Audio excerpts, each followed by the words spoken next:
early public comment in just a moment. Well, you, this is not the time to object to your adoption of the agenda? You can object. You can speak to items on consent, or if you want to speak to items on the regular agenda, you can either wait till that item comes up or speak to it during early public comment. No, I want to speak to the use of the consent agenda. And Okay, that's as fine. I understand, are you going to do the regular agenda in a separate motion? Or is No. this? Okay, yes, so I wanted to make some comments on both the use of the consent agenda and the regular agenda, these added items. So, good afternoon, I'm Joe Beatty, and I wish I didn't have to be here, but the, once again, the use, I just start your clock over. the way you all use the consent agenda, you know, there's information on here that the public should know.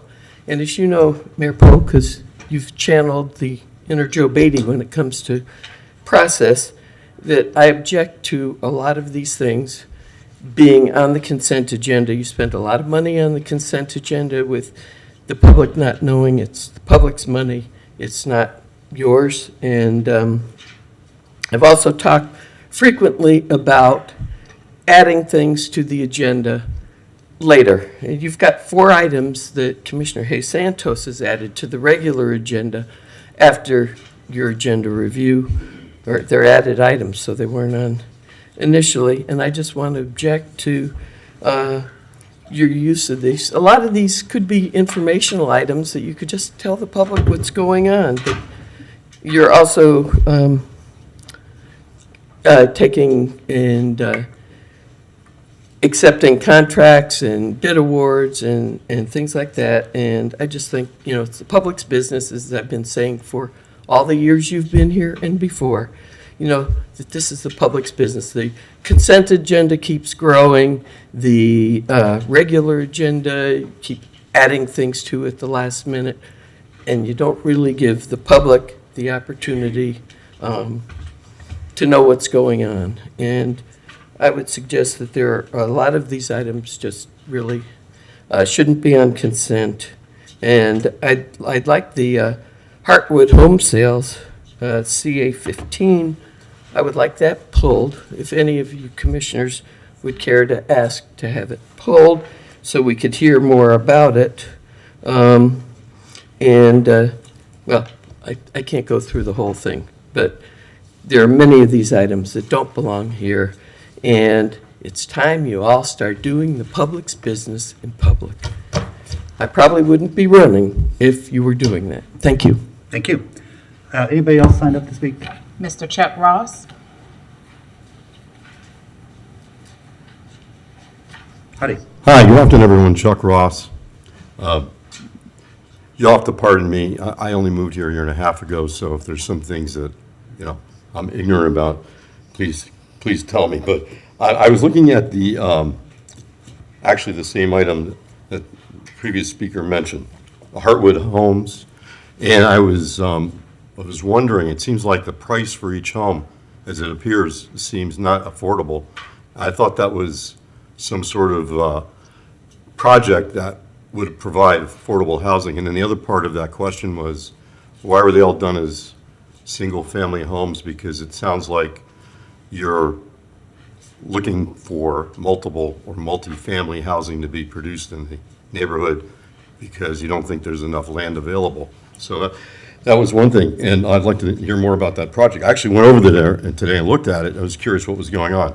Looks like, you know, it's a nice area, but that's one thing. The second thing would be related to the amending the future land use on CA 12 and CA 13, where you are providing for development. And there's been a lot of talk about there's not enough housing. So I'm curious how much this is going to make a dent in this concern about a shortage of housing. And in general, there's been a lot of development that I've heard about. Is there really a housing shortage? Or is not? And I've also heard that we're going to have this tremendous increase in population, which is perhaps why you're putting this forward. So I'd like to know where that data is coming from. Somebody mentioned approximately 6,000, an increase of 6,000 per year. So those are some of my concerns. Thank you. Thank you. Anybody else, Madam Clerk? Okay, thank you both. I'm happy to sit down and meet with you about Heartwood if you like. That's been something that's taken many, many years. It started out, we worked with the surrounding community, and what they told us that they wanted was market rate housing. About 2/3 of the way through that, we reassessed and decided we wanted some of it to be affordable housing, which the city is helping subsidize, so it's a mixed income housing project now.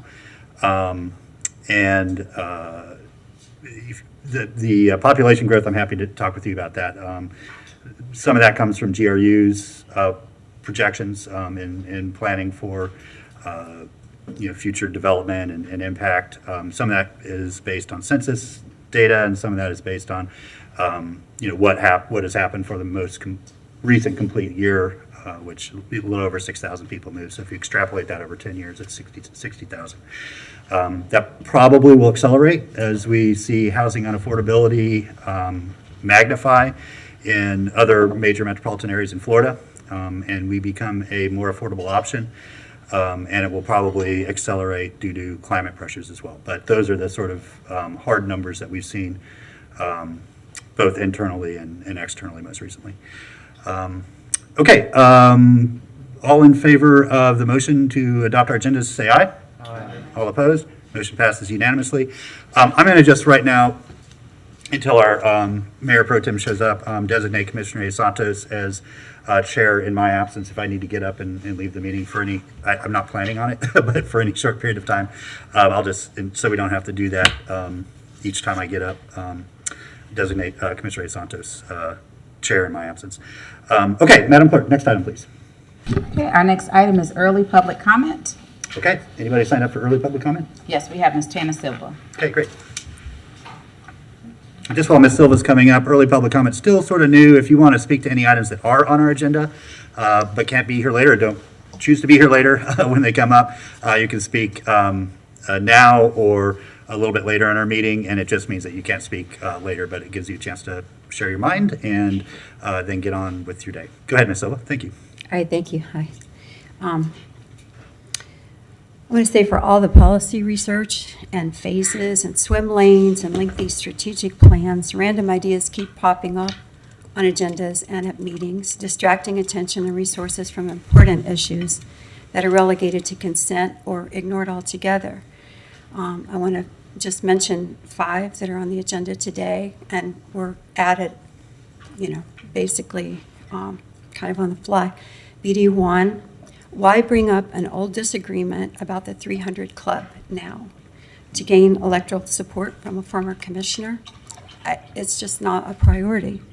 BD2, this is nothing personal, but why bring up a person's master project from years ago that the last I heard, the GCRA Advisory Board rightly said is not a priority? Our city resources being used to keep promoting this one idea year after year? Is this on the agenda to gain electoral support from bicyclists or somebody? Please let it go. I mean, there's more important stuff to be talking about with the commission. BD4, lighting. You want to be really careful with light trespass and tree regulations. The crime and crash maps don't present forensic evidence that trees or lighting contributed to crime or crashes, and ordinances based on them could risk more light pollution for no gain in safety. The pedestrian experience is enhanced by trees, and they're important to traffic calming. I was astonished recently to see what Orlando did with trees, landscaping, and lighting on International Drive by the huge high-traffic convention center and hotel area. And safety is a very big deal there. Please study examples like that and not decide now what is bad lighting in new developments. BD5, the city does not need an ordinance about car stereos passing by on the street. You can hear someone talking 25 feet away. To me, the state law is a dog whistle excuse for unnecessary traffic stops. And we've seen where those can go, including last week here, horribly. The city has a noise ordinance for 200 feet away, enhance that, and reinstate the open container ordinance to take pressure off the police and stop annexing properties like Hale Plantation attempt now west of I-75 to also alleviate the pressure on all of our services, emergency services and police. And BD6, clearboarding, this is a non-issue, more plastic and expense for no particular outcome.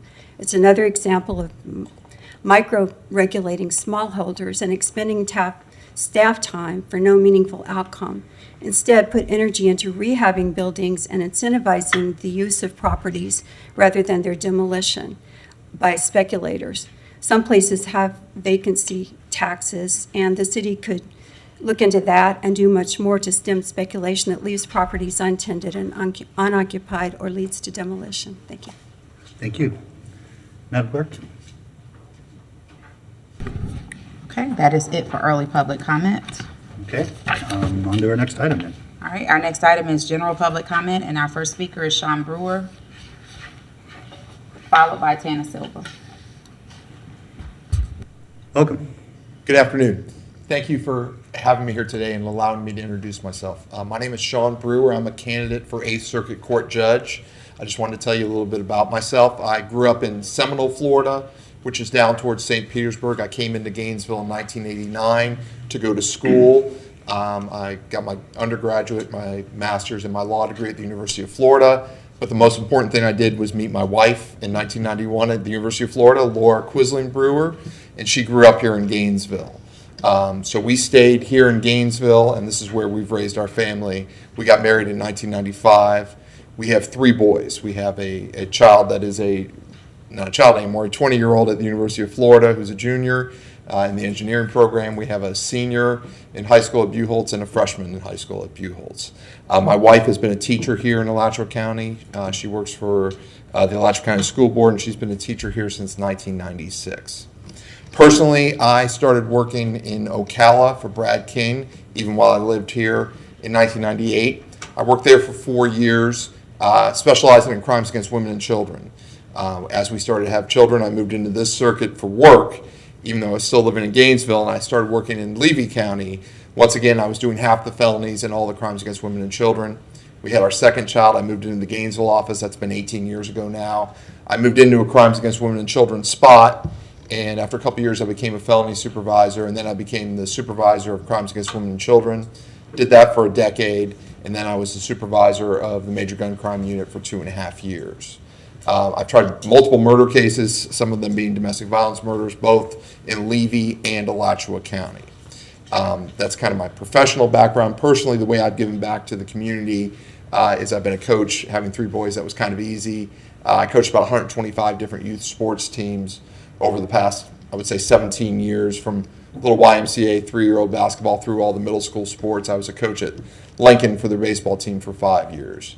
But my youngest is now in high school, and so I don't coach anymore. So I'm retired from all of that, and I found something else to do with my time in terms of campaigning and running for office. So that's just my personal and professional background, and they've come to a point where I believe I can be an asset to the bench. I have the endorsement of the Police Benevolent Association, and I just appreciate you all letting me introduce myself, and I hope you all have a great day. Thank you. Thank you, Mr. Brewer. I've always been curious about what it must be like to run for judge, because you can't really go anywhere, say anything, or take any stands. But so yeah, good luck to you, and thanks for introducing yourself.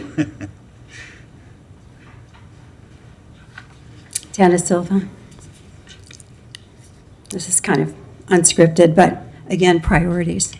Next week, staff is bringing back ways to spend $8 million or more in ARPA funds on housing, and information on a $50 million, potentially $50 million housing bond. But the city has no plan. And Commissioner has said so and was contradicted by staff and the mayor, but she was right. The commission has set no priorities for housing and hasn't held a meeting on housing, the commission itself, since July of 2018, 4 years ago, when the purpose of that workshop was to begin strategizing on priorities of greatest impact based on data and real-world conditions and collaboration and recommendations from a diverse set of people in the community.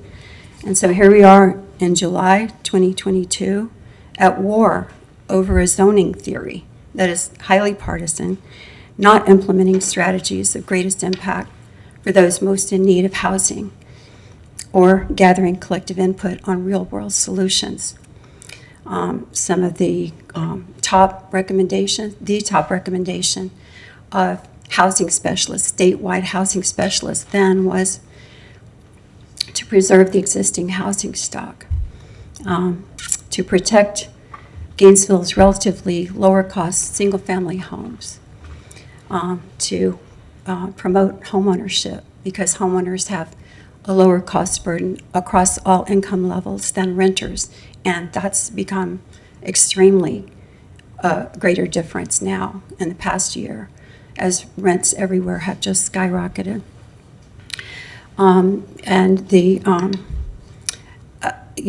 We just heard about Heartwood, millions, Lot 10 got $1 million for some unknown outcome in the future, perhaps. And there really hasn't been any prioritizing. I know Commissioner Chestnut also has brought up the idea of first allocating all of the $13 million that was at the time she took office to housing, but have a plan.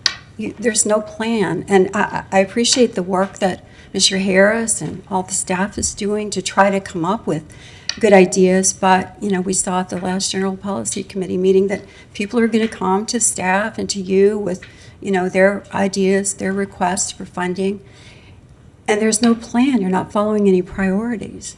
And I appreciate it, Mr. Mayor, if you could just refrain from presenting your point of view from the dais. Thank you. Thank you.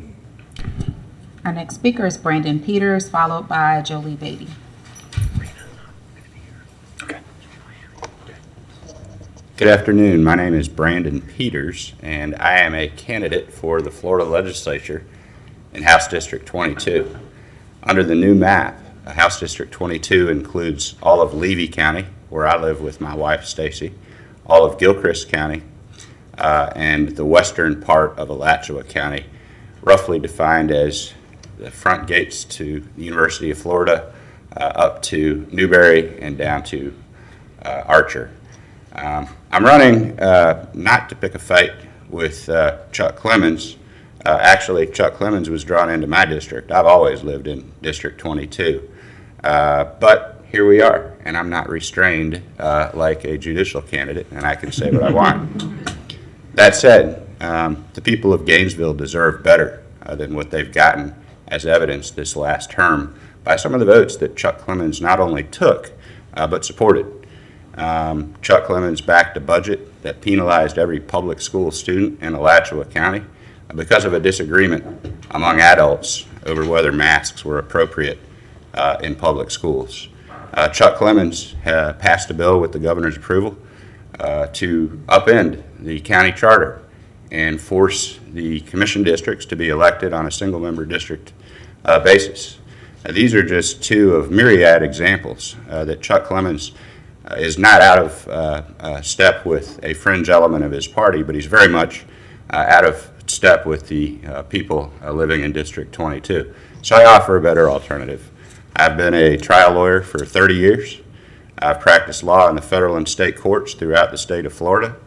My wife and I live, as I said, in Levy County. Specifically, we live right on the edge of a beautiful state forest, Goethe State Forest. We have unmatched springs, lakes, rivers, some of the best coastal fishing in America, hunting. It's just gorgeous, and perhaps my strongest motivation to run is that Chuck Clemens wants to pave it all. He's cozied up to developers and is trying to fund toll roads built through Levy County, along with Sumter, Citrus, and Marion counties. I'm running because I know I can do better. I'm running because I know the people of the district deserve better, and I hope that you'll keep me in mind when it comes time to cast your votes on August 23rd. With the mayor's permission, I have some literature that I'll hand to the clerk, and she can share it with the folks on the dais if they're interested. You're welcome to give it to the clerk. Thank you, sir, and thank you, Thank you. members of the commission. Thank you. Madam Clerk? Spade?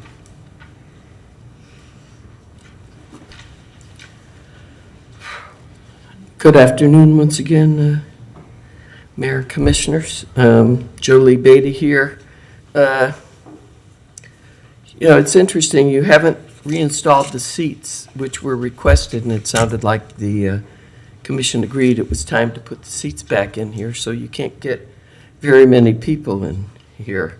I wrote you an email around July 11th, 12th, right around the same time as you canceled the special meeting that was going to deal with the inclusionary, exclusionary zoning, and it's the ordinances and the other things you need to pass to implement it. In that letter, I asked for you to move the meeting to a larger venue where everybody could be in the room. The last time you had a meeting of interest, I think it was earlier in June, you had people all over this building. You had them in the lobby, you had them down. Couldn't all be in here. And, there's one thing about speaking to you. There's another thing about actually being in the room. I think people don't understand that you get a whole different perspective when you're sitting in the room, as I've been for 15 years. So I ask you once again, none of you had the courtesy of even acknowledging my email, but I didn't do it for my own benefit. I did it for the benefit of the public, the very concerned public. So I ask you now to allow full participation, to move whenever you discuss about the inclusionary, exclusionary zoning, and when you're going to take action, that you announce that meeting and you announce it for a larger venue. Now, I've heard that it's going to be on your August 4th regular meeting, but I have not seen it. I'd like to know where the notice is. But I want to tell you that that everyone out there is talking. I'm going door to door. I've got people that are going door to door. This is like the #1 issue when you approach a voter. Where do you stand on this? And almost, I would say 98, 99% are against this. You've got people that want it. So you've been systematically keeping the public out of the city's business. And you did it with the biomass, you did it with the other zoning. Sorry, time is clicking. And there's no reason you can't get us in the room. I want to tell you that I'm not here because I'm a candidate like the others. I'm not here to give you a campaign speech, but I am here to tell you that I am a candidate because I've been here for 15 years and I've seen the way the commissions have responded to the citizens. Thank you, Ms. And it's wrong. Thank you. Thank you. Thank you. Anybody else signed up for public comment? Okay. Thank you all for sharing your thoughts with us. Madam Clerk, our next item, please. Okay, our next item is BD1. Commissioner David Ariola rezoning the 300 Club with the recommendation that the commission initiate the requested rezoning of the 300 Club. Okay, I'll turn it over to Commissioner Ariola, who placed this on the agenda. Thank you, Mr. Mayor. As District 3 Commissioner, I've been proud to represent Libby Heights for a number of years. This issue was brought to my attention by a bunch of neighbors who are concerned that their clubhouse area was not appropriately zoned a number of years ago. And so some of them are here today. I'd like to offer them the opportunity to speak to the commission to talk about this issue. I did speak to staff. Of course, staff can't take any action without our direction.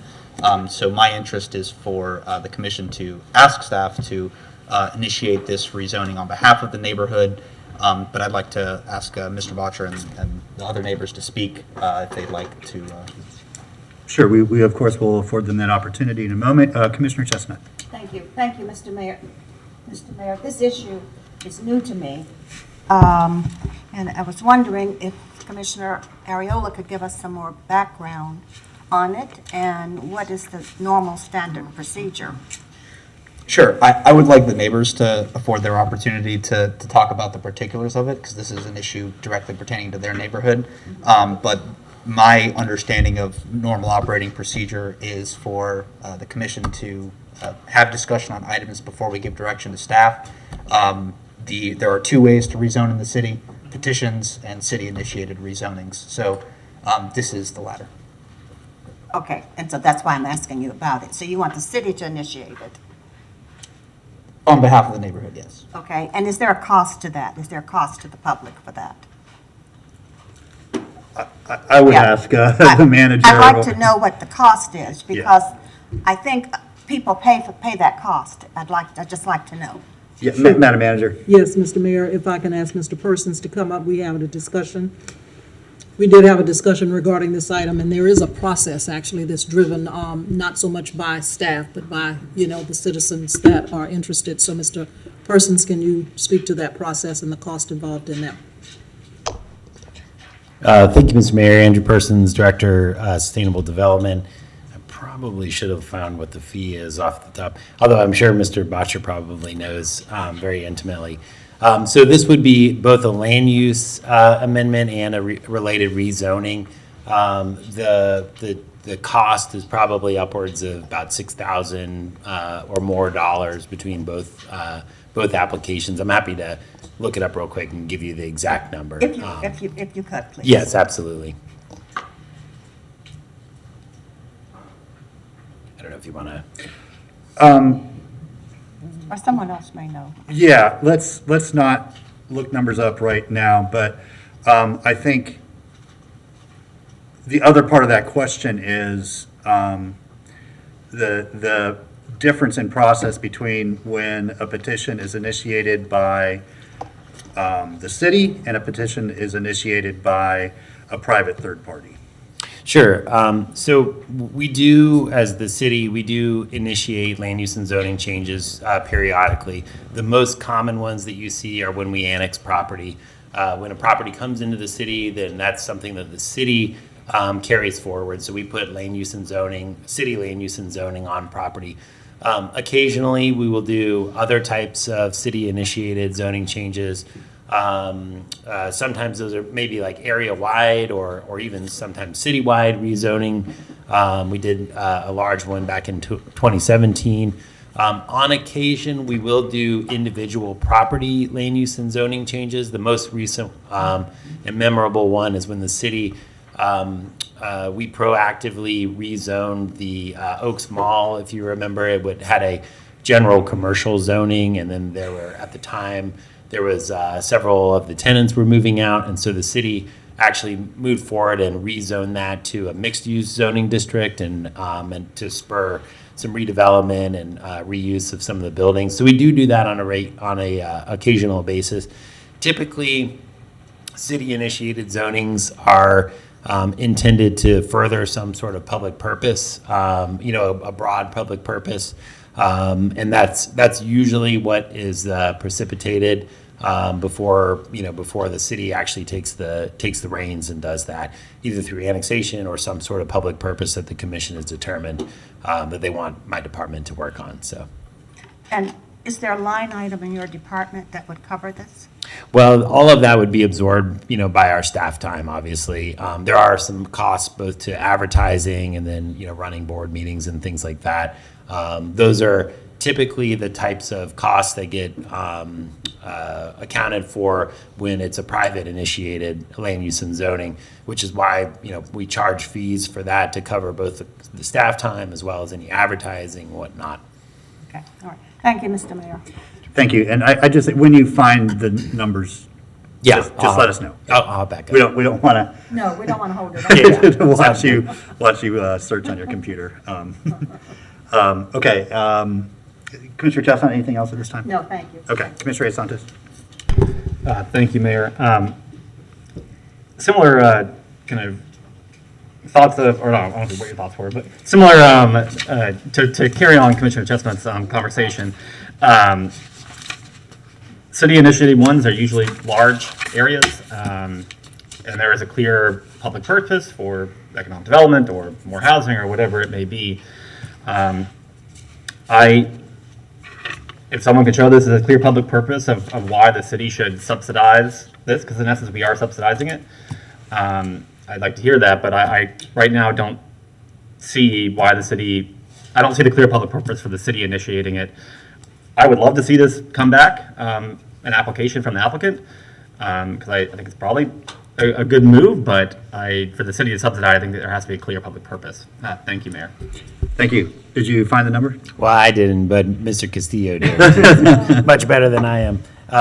So this would be a small scale land use amendment. So that would be $2,010 currently. That would be the land use portion.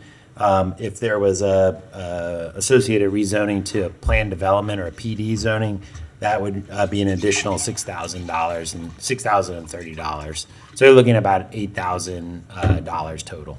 Okay, thank you. Thank you, Mr. Castillo. All right, Commissioner Ward. Thank you, Mr. Mayor. So I appreciate everyone's concerns and the potential benefits. My understanding is that what you're seeking is a remedy to traffic hazards.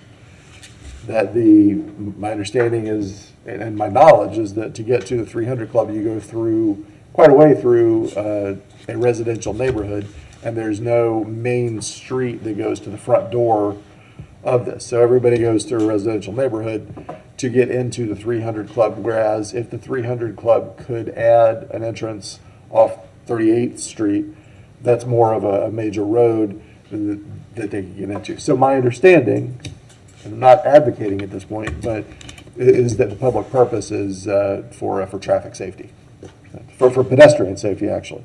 Thanks. Commissioner Chestnut. Okay, so the 300 Club is a private club? Yes.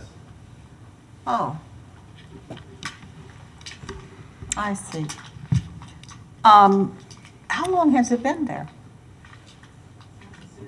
Yeah, 60s? they can share that when they get here. Yeah, it's Oh, been well, there a while. I'm sure you'll talk about it. Okay, thank you. All right, I didn't realize it was a private club. Yeah, okay, so, I guess when the neighbors come up to advocate their position, I'm going to be of a similar bit to be convinced, and we've had this conversation before several years ago, that there is a process for this, for anybody that owns a piece of property, to initiate a petition. So to explain to the commission why the property owner, in this case the 300 Club, not initiate that petition and instead the city do it, and what's the sort of broad public purpose of that. And I'll be frank that I think that we're put ourselves in jeopardy of setting a difficult precedent. That any private property owner, if they can show the minimal sort of impact, would forego paying for the resources that go towards processing and shepherding these petitions.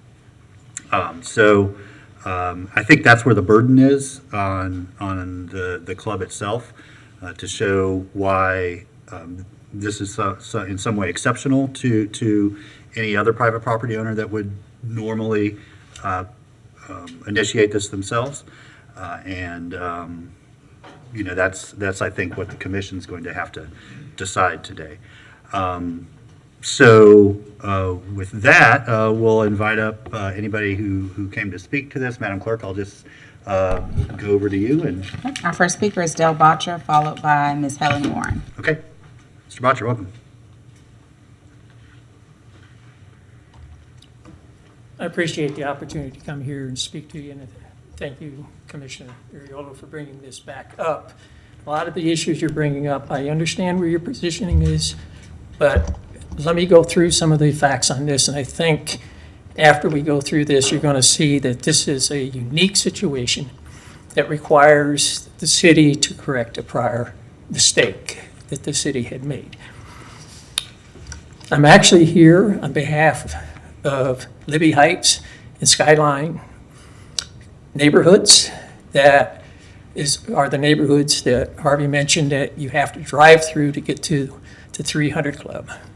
I am also a member of the board of the 300 Club and have been a member for some 25 years. The club has gotten complaints from the neighbors for years. And please understand that the reason we're here and we're making this request is a public safety request from the neighborhood that has been made to the club to try to get traffic out of the neighborhood. And as you will see, the neighborhood and the traffic and kids walking to school in the streets and stuff, there is a traffic hazard associated with this. So we've received complaints, the club has for years. The city partially addressed this by putting in traffic bumps, humps, and stuff to try to slow people down. Because when my kids were young, I chased many people to the club and chewed them out for speeding by my home at the time. The streets in the neighborhood are residential. It's all street, a lot of street parking, which means that it's single lane down the middle. We have people walking dogs, strollers, kids walking to school in the middle of the street.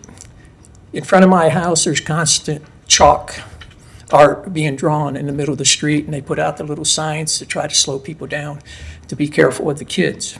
So that's the situation that we have in the neighborhood and you need to be aware of.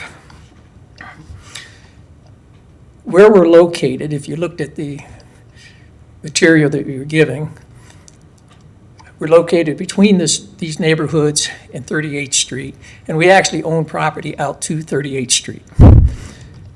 Back when 38th Street was improved, when the roads were redone, we ended up selling part of our property to the city so that they put in a stormwater system for the improvements out there. When that was done, the city put in an apron for a driveway and gave us an easement across their property for us to have access off of 38th Street.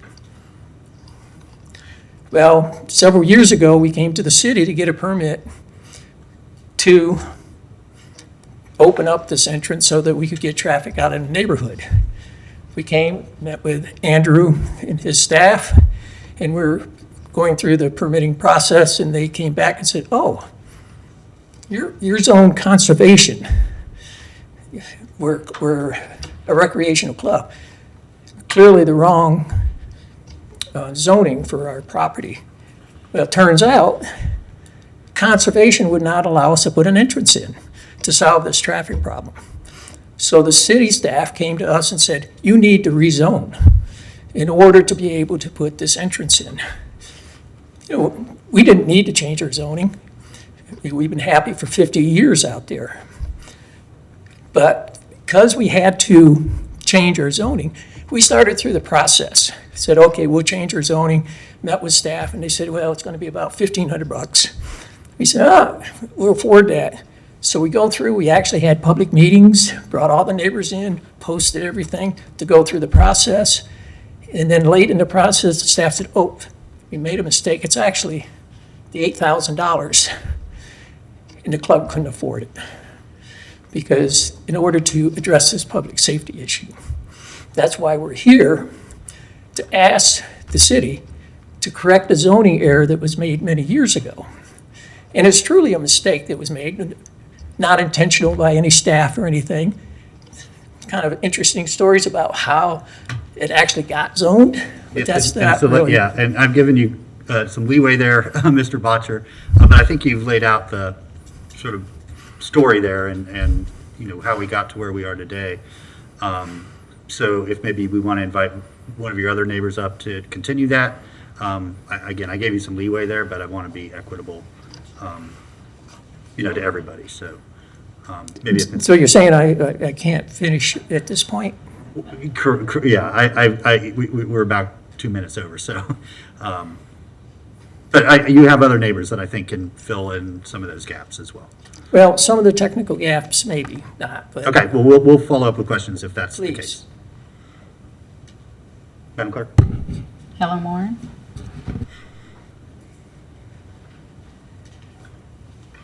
Good afternoon, Mayor and Commissioners and staff. It's a pleasure to be back here on this side. I am not running for a candidate of anything. I do believe that as a citizen, we can get many more things done on this side of City Hall. I want to make a correction to the item mentioning that these are the residents of Libby Heights. It is also the neighborhood of Skyline Heights. We're pretty much a cul-de-sac with very little traffic coming into it other than the 300 Club, except those who live on the street. And this is a neighborhood that is thriving with older people that have moved on and many younger people and children that are living on the streets where these cars are coming through. So the issue of road safety is paramount. The question about whether this is a precedence that will be set up, it is a rare thing to ask for the zoning change. And it has been done on a few occasions, case by case. And we have not seen Pandora's box open up anywhere when that change has happened. We're really looking at a paper chase here to change the rezoning. And the cost of that, why we asked the city to cover that, is because the 300 Club will need to pay for the cost of the actual road work. We're not asking the city to do that. And the other times that the zoning change had been done, there was a house that was zoned in conservation off the end of University Avenue and Sugarfoot, and the house could not be bought because it was under conservation zoning, and insurance companies would not cover it. We did not have a flood of other houses changing from conservation to residential because of that. So I speak to the issue of safety in roads that was in the consent item. I speak to the appropriateness for this item to be brought forth by a member of the public. You usually do have developers that are coming forth and asking for these changes. But as somebody who's lived in this neighborhood for 20 years, I have seen cars speed through the stop signs. We've got the traffic circles. The traffic, if you consider this was done back in the 60s, think about how every neighborhood has changed from 1960. I wish I could be what I was in 1960, but I'm not. And some changes are necessary to keep up with the increased number of houses that are there and the families, and the use of the 300 Club. I also recognize that I'm a member during the summer, so I can swim without cracking the ice. We have a wonderful community. All we're asking is for you to support, as you do in many other occasions, personal interests of personal neighborhoods for safety. Thank you. Thank you. That's it? Okay. Commissioner Ward? Thank you, Mr. Mayor. So I'm looking at the zoning map here in front of me, which is a map also. And my understanding is that the only entrance is off 12th Avenue. Is that accurate? And 12th Avenue then connects back to 34th Street, 3 blocks the other direction. And you have to do several turns through this neighborhood to get there. How many people would you say access a 300 Club on an average summer day? We would expect probably around at least 100 vehicles that are accessing. Okay. And this is otherwise very much a residential neighborhood. The backside of the 300 Club, again, looking at the map, is very much on 38th Street. And it is straight up conservation zoning, which is odd, as opposed to residential conservation. Which again is not what you would expect there. So it's just to try to shed a little light on it. That's all I was trying to make happen there. Again, I see very clearly both positions on this, and I do see it as a public safety issue rather than otherwise. It would be better if if you all were coming very specifically as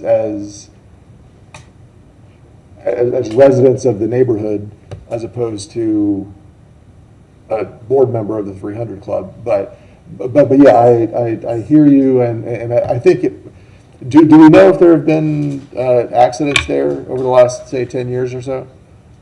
Do we know if any accidents have happened? Okay. Not yet. Well, good. I'm glad, but, okay. All right. Thank you, Mr. Mayor. Thank you, and I apologize. I understand Ms. Beatty wanted to speak to this issue, and I didn't realize that, so come on up. Good afternoon, Joe Beatty again. I find this very interesting. First of all, it seems to me that the commissioner should not have gotten directly involved at this point. Perhaps they should have been referred to Mr. Persons and go through the process and then advocated for them at that time. As Ms. Silva said, it almost seems like a campaign kind of issue. But I really wonder, how is this different? Very recently, you had an ordinance, or you had to approve that Royal Park, and I don't remember the details of it, but you had to approve that something so that the apartments could go in behind Royal Park Plaza. And that was already in the works when citizens came to you with essentially a similar issue about safety and about what this was going to do, putting in those apartments was going to do to their residents and stuff and the traffic, because they would have to come through the residential neighborhood. In fact, I think right past Mr. Ariola's house. And there wasn't any advocacy for those people who just wanted like another traffic entrance at least, if you were going to approve that. So I'm just pointing out things don't seem to be a level playing field here. And I think the process rightly should be them going to Mr. Person's department and advocating, and I can see staff coming back and saying, yes, this is a public safety issue after they've done it, if that's appropriate. But I think we got the tail wagging the dog here, and I'm about process, and I think you should pay attention to the process and the hypocrisy of what happens when different neighbors come asking for things that are essentially equivalent. Thank you. Yeah, the difference with that example is that that was a city commission workshop to discuss safety in the area and to share ideas of what the city could do to improve safety. It wasn't a rezoning or a petition or anything like that. It was just to get input from the neighbors about the safety. There was no action taken or no action. That was a by right development. Anybody else signed up, Madam Clerk? Okay. Sure. Yeah, we don't have very many. But I'll just reiterate, if you want to speak to any item, there's some cards at the entrance of each door. Then if you fill those out and give them to the clerk, and then the clerk will call you up in order when it's the appropriate time. So, but if somebody wants to speak, we can do that. It's to this item that there's time. Of course, there's time. I'm just letting everyone know what our process is.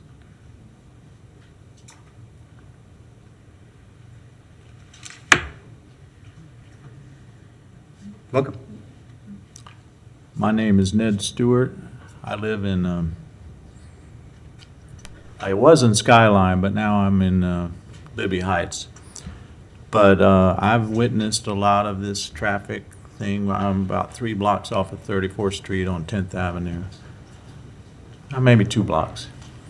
But anyway, the other thing that we want to point out is there are 2 school zones. I call them the school zones from hell because they go from early to very late, and I can never figure out what that's about. But both, the two roads that go out on 34th Street each have their own school zone. One is for the middle school and one is for Metcalf. And that's part of the whole thing too, I think. So I think I have a lot of time left. Sorry. Thank you. Thank you. I was about to request, yeah. Maybe later. Oh, he can sing. He can play the Git box and he can sing like crazy. Okay, thank you. Was there anybody else? Okay, we'll go back to the commission then. Commissioner Santos. Thank you, Mayor. A question for staff. It was mentioned that there was a mistake in the zoning. I wonder if you can address that issue, or if you have any insight to that. Thank you. Mr. Mayor, so I did go back and look as far as I could through our records about sort of the, determine what the zoning on this property has been. We do have a zoning map from about 1969. On that map, the club is shown as being residential single family at the time. The city did do some citywide zoning changes in like the 80s and in the early 90s. My best guess is that sometime within that time period is when the club was zoned conservation. Determining sort of whether it was a mistake or not would require there to actually be some sort of documentation or records, of course, which we do not have. It was put on the property by our best guess sometime around then. Conservation, the actual description also changed during the time, so there may have been an instance where at one point recreational uses may have been an allowed use, but conservation changed over time. Going back and really kind of sifting through history on a specific parcel becomes a little bit more difficult, and really kind of determining there's some sort of smoking gun of a mistake or an intention. Does that answer the question? Yes, thank you. So I'm still in the same place I was beforehand. I don't see the overwhelming reason for the city to make an exception for this one parcel. If it was a larger area, if it was multiple parcels, if it was making a larger change, I think that'd be a different conversation, but just a small change in terms of the zoning, I think should be borne by the owner of the property and not by the city. Thank you, Mayor. But on final though, I would love to see this application come forward because I do think it is a good application. I just don't think the city should initiate it. Thank you, Mayor. Thank you. Commissioner Uriola. Thank you, Mr. Mayor. And I appreciate my colleagues' discussion on this. Being a district commissioner, I think I've been pretty consistent on advocating for the various neighborhoods, even when there's been disagreement on the board or in that workshop that was mentioned. You all might remember I asked you all, and you were kind enough to oblige. So in this instance, a neighborhood has safety concerns. They said that the only solution is this. Whenever I hear concerns about traffic safety, there's other solutions. Sometimes you can put out a sign that says, please slow down. Sometimes you can put things like that. But because this is a residential neighborhood, there's not really the right of way to do that. And the new entrance is really the only way to do that. They've said they can't afford that only solution. We're not subsidizing the actual construction of a new entrance. The way I see it, this is, I think reasonable people can sort of have different positions on this, but I think it's perfectly appropriate for district commissioners to bring up issues like this, which is why I did. So I would like to ask my colleagues to grant this petition. What I will do is I will ask to move that we direct staff to initiate a rezoning to a planned development with land use of recreation for the 300 Club. Okay, motion is second that we ask staff to initiate a petition. Commissioner Chestnut. Thank you, Mr. Mayor. Well, it really is subsidizing the change. I wonder if the 300 Club would consider paying half of the cost, splitting the cost with the city. So you can take, I don't know, Dell, you can take that back, or if you want to address that? Obviously, I can't make that Okay. decision, but I can take anything that comes from the commission back to the board Mhm. and for consideration to speak to that at the time that when we knew that it was going to be like $1,500. The board had approved that when suddenly. Should he come to the microphone? Yeah, probably.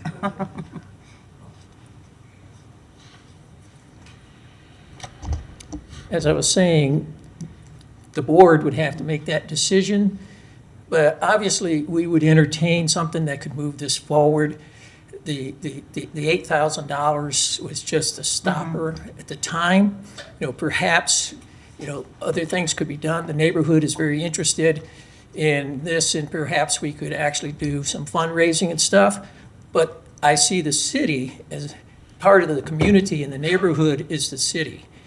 And that's the neighborhood to which I think you're serving to try to alleviate this traffic issue that we have in this neighborhood.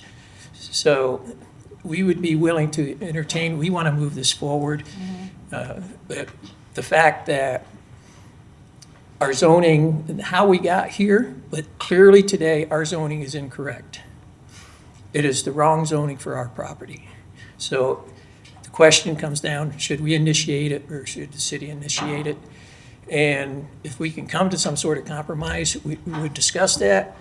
But I would think that it would be in the interest of the community from a safety standpoint for the city to try to correct this incorrect land use zoning in order for the club to move forward judiciously to get this other entrance so that we can get the traffic out of the neighborhood. Thank you, Mr. Mayor. That might be a consideration I would take if, to split the cost. Okay, thank you. Commissioner Ward? Thank you, Mr. Mayor. So I would ask the city manager and staff, do we have a mechanism for splitting costs like that? Or is, I don't know that I'm familiar with one. And is this by rule, by ordinance, that we set the cost? Because it's a lot more complicated if it's by ordinance. Your fees are set by ordinance That's as what I part of thought. Schedule A. Okay. And we don't have any mechanism that we've used to split costs before? Not in my time with the city. I mean, one thing the commission could consider if there was desire to do it would be potentially splitting the applications. The city do one, the club do the other as an option. That way you weren't sort of getting into like discounting fees per se. Think creatively. Okay. All right. I would encourage everyone to take a look at this zoning map and just the map in general and take it as an object lesson for how not to approve neighborhoods and development, because that's kind of a mess. All right. Thank you, Mr. Mayor. Commissioner Santos? Thank you, Mayor. I would have concerns with splitting the cost. I think that it would create a weird precedent, and then we would start having people coming trying to ask us for money. I mean, I would just have concern with that. If we wanted to do that, I think we should create a program or a mechanism, not to do one-off. Thank you, Mayor. Thank you. Quick question. Approximately how many homes are in those two neighborhoods? Just a number. With a mask and sitting, I realize you can't hear me. There's 165 homes in the two neighborhoods. Okay, thank you. So that's the only question I have. Thank you, Mr. Botcher. This could easily be accomplished through a one-year minimal assessment to the homes in the neighborhood. Minimal. I want to share a slightly different perspective from a neighbor on this who argued just as passionately And that's that this was absolutely the intended zoning at the time. That the folks, that was the compromise made to make sure that what was initially there would be the only thing that was there and no more. In other words, it wouldn't grow and become more and more active uses. I have no reason to believe that that story is more accurate or true than what you're telling us. But I did want to offer that there is another perspective out there that says that there's a reason for the way it is right now. It wasn't a mistake. It was very intentional to keep sort of further expansion of the club. To me, that's moot. Now, I think something that y'all pointed out that needs to be highlighted is that the city has already significantly invested in the safety of that neighborhood. Those speed humps, those traffic circles are not cheap. Those come at a significant cost. And so we've made that investment in the safety of the neighborhood already. It's also true that these issues would not be there but for the 300 Club being there, right? So to me, the burden of protecting the safety of the neighborhood does need to be split. And I feel like the city has done its part in better investing in the public infrastructure that leads into the 300 Club, and that the club can do its part by creating more choice of access. And again, I have no problem with applying for the petition. I just feel like it is the private club's responsibility to do so. And again, with 140 homes, 160 homes, thank you.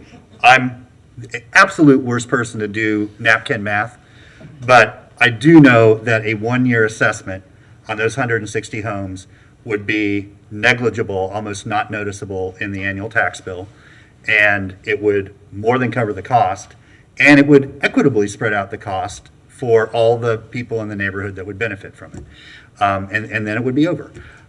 So I think that is an option. I don't know if you've discussed that with your board, but it would take the cost off the club, who I understand is not flush, is counting every penny that you have and your investments that you make. But because it would benefit everybody in the neighborhood, there is a justification for asking everyone to pay a little bit instead of the club to pay everything. So that's where I am. I honestly think we've been asked to be in a difficult position here. My kids learned to swim at that club. I love it. It's a great place. I love the neighborhood. I love the neighbors that live in the neighborhood. But I just cannot see why the club, who is both the cause of the concerns and the potential solution to those concerns, not initiate this petition. So that's where I am. But we do have a motion on the floor. Yeah, I'll give you last word, Mr. Botcher. Go ahead. I'll give you last word. Go ahead. There is one potential simpler solution, that if you would allow the entrance under the current zoning as an exception to the current zoning, because that's where we ran into the snag that started this whole thing. So, Mr. Persons, that would require them to apply for a variance, correct?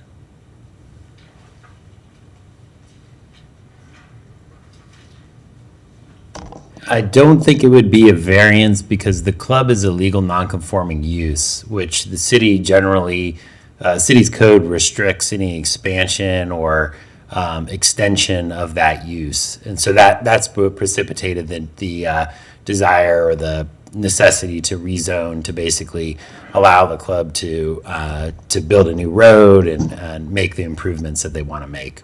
Yeah, okay. Well, I guess we'll come back then to a vote. The motion on the floor is to ask staff to initiate a petition to effect the land use and zoning change that the 300 Club has requested. This is not quasi judicial at this point, so it's just a voice vote. All in favor of the motion say aye. Aye. All opposed? Nay. Okay, that motion fails. The two in the affirmative were Ward and Areola, the other four in dissent. Thanks to y'all for being patient with us and taking us through this. I'm sorry you didn't get the outcome that you wanted, but I think you heard the reasons why. And Andrew would be happy to help you with the petition process if that's what you decide you want to do moving forward. All right, Madam Clerk. Our next item is BD2, Commissioner David Areola, Infinity Line Feasibility Study Discussion with the recommendation that the Commission add a feasibility study on the project to the Wild Spaces Public Places Project Priority List. Okay, thank you. Commissioner Areola, back to you. Thank you, Mr. Mayor. Just wanted to add a little adjustment. I have had the opportunity to speak with some staff about this. I'm open to allowing staff to recommend where the funding source comes for the feasibility study. It doesn't have to be Wild Spaces Public Places, but if that were to be staff's recommendation, that would be fine. So what I would like to do is very briefly give an introduction. The Infinity Line is an idea that has come up before when I was first elected, and it was also brought before the GCRA board. And I would like to give the opportunity for presentation because we do have the founder of the Friends of the Infinity Line here, Mr. Daniel Gill, who really could give a lot more detail because this is a massive project in terms of scope, but the good news is we already own most of it, and we're still adding to it today. So the Infinity Line is well on its way to becoming a place where everyone can enjoy Gainesville in a unique way and get there safely. So without further ado, I'd like to introduce Mr. Gill. Thank you. All right, Ms. Gill. Hello. Good afternoon, commissioners, management, staff.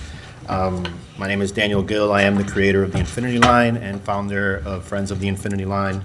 I have come here today to give a brief presentation of the different components of the Infinity Line and help aid the conversation around funding a feasibility analysis. I'm a little rusty here, so give me a second. That's not it. Is it up? Nope. How do we move from slide to slide? Do I have to point anywhere specific? No, I don't think so. They're coming out to...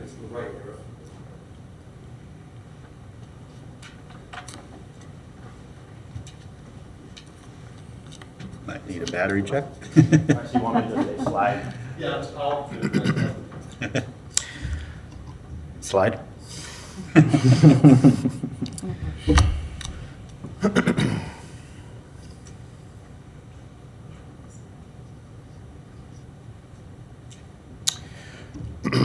So for the people who have not heard of the project, the Infinity Line is an 11-mile paved continuous trail through Gainesville.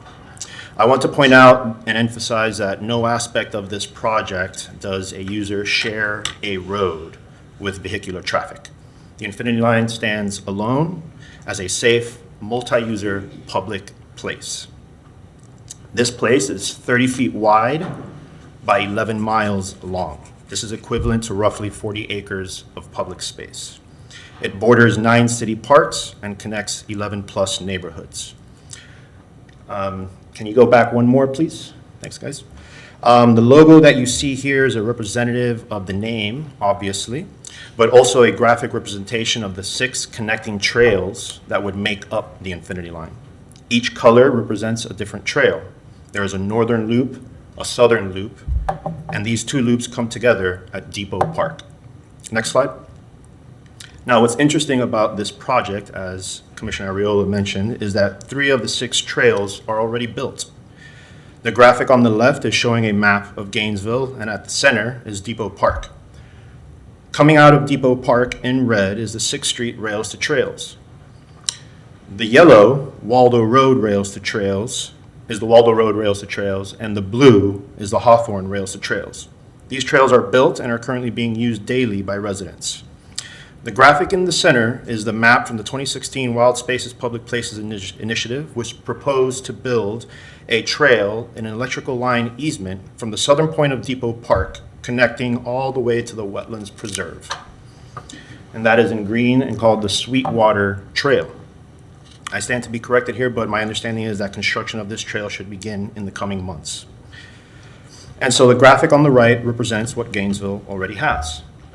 3 out of the 6 trails that make up the Infinity Line are built already, and another trail should be underway. Next slide, please. My goal was to somehow connect these trails, and that's what you see with the graphic on the right. The Northern Loop Connector Trail in orange and the Southern Loop Connector Trail in teal. Next slide, please. You can see how graphically, next slide, please. Next slide. You can see how graphically, excuse me, you can see how graphically the logo serves as a map as well. Next slide. Next slide. Is this working now? Okay.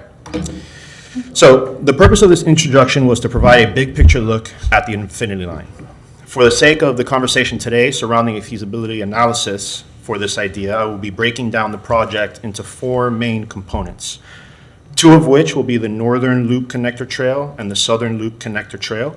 The third component will be looking at the east side intersection of Waldo Road and University, where the trail gets severed.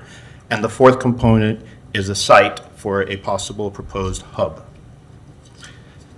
Next slide. So for the first component, we'll be looking at the Northern Loop Connector Trail. This trail will be on Northeast 16th Avenue. On the north and south side of Northeast 16th Avenue, there is a 30-foot wide stormwater swale. The big idea here would be to redesign both the 30-foot easement to include 15 feet of trail with 15 feet of buffer space. Next slide. In this slide, I did a before and after rendering of what that would look like. It is important to note in this redesign, similar to what we did on South Main Street, would be to underground utilities. You can see on the image on the left where the utility poles are versus on the right where they are gone. So we have 2 major considerations here. 1, stormwater treatment and conveyance, and 2, undergrounding utilities. Next slide. Here is a typical plan of what redesigning Northeast 16th Avenue would consist of. You have the vehicular traffic moving east and west in the center with a tree canopied median buffering the 2 lanes. Flanking the road on both sides would be the Infinity Line. I took the opportunity here to show 2 types of trail compositions. On the left, we have a 15 feet of trail with 15 feet of buffer space from vehicular traffic, and on the right, you have 15 feet of trail with 7 feet buffer on either side. I came up with these 2 options to provide access and privacy options for when the trail interacts with residential areas versus commercial areas. Next slide. Here is a vertical section showing the same. Next slide. One thing to not overlook is the current purpose of this swale, which is to treat stormwater runoff before it enters Noonan's Lake. Here I am proposing to have a dry stormwater retention basin to treat runoff that would come off 16th Avenue. This is not something new for the city of Gainesville. We currently have these in Innovation Square where the stormwater runoff goes through these basins before entering Tumbling Creek. Next slide. Here's another rendering of what that could look like. Again, 15 feet of trail with 15 feet of stormwater. So this concludes the first component, which would connect the northern loop of the Infinity Line. Next slide. The second component would be connecting the southern loop. This connector trail would go through the Wetlands Preserve. Just to orient everyone, the white rectangle is highlighting the Wetlands Park. It's in the shape of an alligator head, give or take. Next slide. Here is a closer look at the park. On the right is in blue is the Hawthorne Rails to Trails up to the first outlook for those of you who are familiar with the trail. On the left in green is the proposed Wild Spaces Public Places Sweetwater Trail that we spoke about earlier. Next slide. The idea here would be to connect the existing trails through the northern berm of the wetlands park. Next slide. You can see in these photos where the park already provides the space for there to be a trail. Currently, this northern berm has gravel, but could easily be replaced with a permeable material surface like they have begun to implement in the park already for cyclists or users to use as they wish. Next slide, please. That doesn't read very well here on this projection, but this is more of a graphical map where it says Sweetwater Wetlands Preserve. You can imagine the park there. You can't see it very well here. In this graphic, I was shooting for the stars and designing a double helix trail to provide options for users. These details could be discussed at a later time, but the idea here is to show where the trail would traverse small parts of Paynes Prairie, connect through the wetlands park, and cross the Sweetwater Creek. You can see roughly in this slide where it says Sweetwater Creek, where that blue line kind of comes in, that is the creek entering what is the Wetlands Preserve to begin its cleaning. Slide. Next slide. So this is that moment. At that moment, this is where the creek actually enters into the park. There's an opportunity here to educate the public as to what these parks can do by cleaning the water before entering Gainesville's aquifer. Next slide. Again, another rendering of what that could look like. Hopefully you can begin to get a sense of place and what this place can provide. Next slide. So those are the two components, those are the two proposed trails that would connect our existing rails to trails and begin to create this place. The third component is about safety. If these connector trails were to be built, the Infinity Line would still have a major point of weakness. Next slide. As I mentioned earlier, the existing East Side Waldo Road rails to trails gets severed at the intersection of University Avenue and Waldo Road. Next slide. Next slide. This intersection, as you can see, has a lot going on, to say the least. Next slide. The yellow dots represent the East Side Trail, and as you can see, anyone on this trail would have to stop and cross 17 lanes. I'm going to say that again, 17 lanes to get back on the trail and continue. If kids from the East Side Duval neighborhood wanted to go to Depot Park, they would have to cross those 17 lanes. This intersection is very dangerous. I'm sure you all are very well aware of it, even deadly. I personally work out at the gym at the corner of 11th Street, and I have personally seen cyclists and panhandlers get fatally hit by cars. Next slide. So in an effort to solve issues relating to safety and connectivity, next slide, I propose to redesign the intersection, next slide, to include a pedestrian bridge over the intersection to connect the trail and implement a 2-lane roundabout at the intersection. The roundabout would serve as a foundation for the bridge's structural support columns, ease traffic congestion, and possibly remove panhandling. In turn, this redesign would also provide a gateway for the east side, as well as a gateway for Gainesville visitors coming from the airport. And we don't have to reinvent the wheel, as we have a pedestrian bridge over 13th Street with the very modern and beautiful double helix design. Next slide. So those are the three main components for connectivity and safety. Once the trails are connected, a place will be created, and this place will need a hub.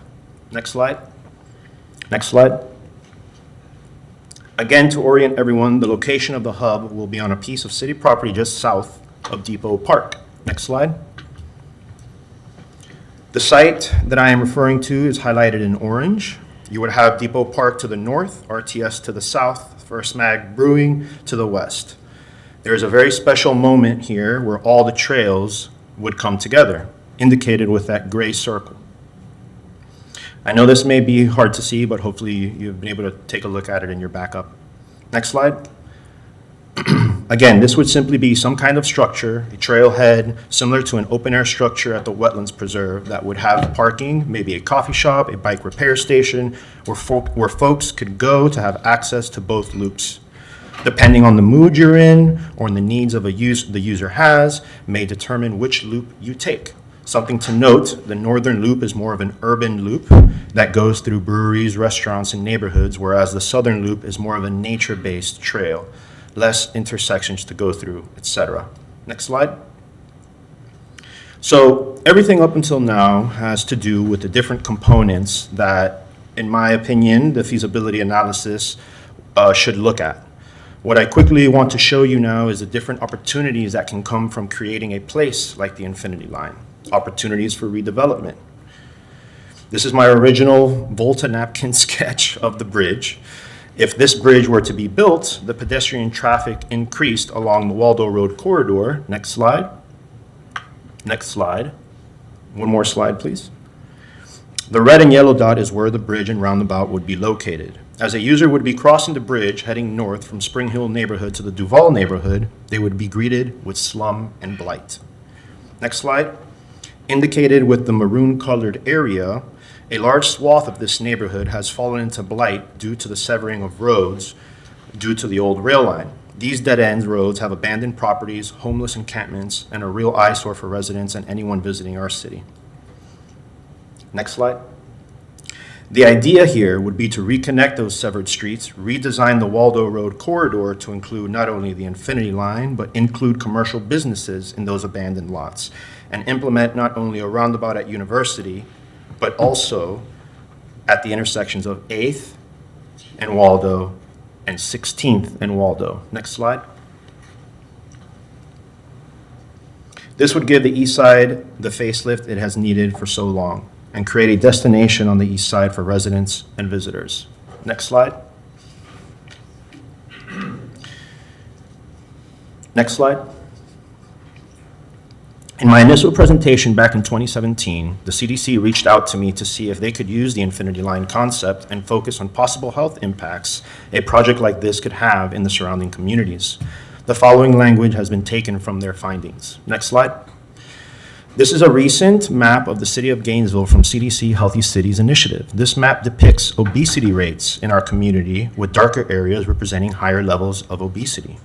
While the average obesity rate for the city is 29.9%, you can see that the average can be a bit misleading sometimes, that obesity rates are not distributed evenly throughout our community. Next slide.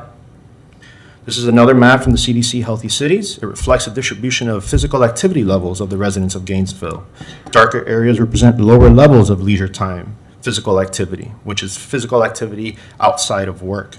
Similar to obesity trends, the communities that stand to benefit the most from the trail are also in the east side of Gainesville. Next slide. So on this slide, you can see more clearly the distribution of physical activity levels and obesity rates are very similar. The communities in the east side of Gainesville face many barriers to physical activity, such as safety concerns and inadequate facilities for walking and biking. Next slide. Here's the proposed path of the Infinity Line. And as you can see, much of the trail will pass through East Gainesville.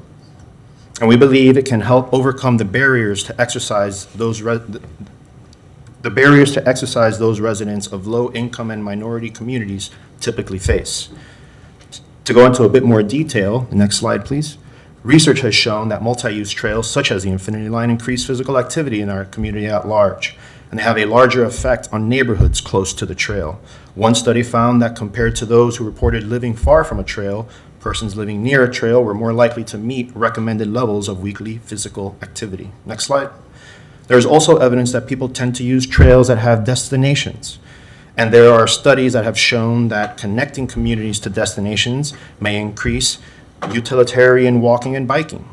The Infinity Line again will connect 9 city parks and 11 plus neighborhoods, along with all the destinations and amenities that currently exist on the trail or will be developed in the future. Next slide, please.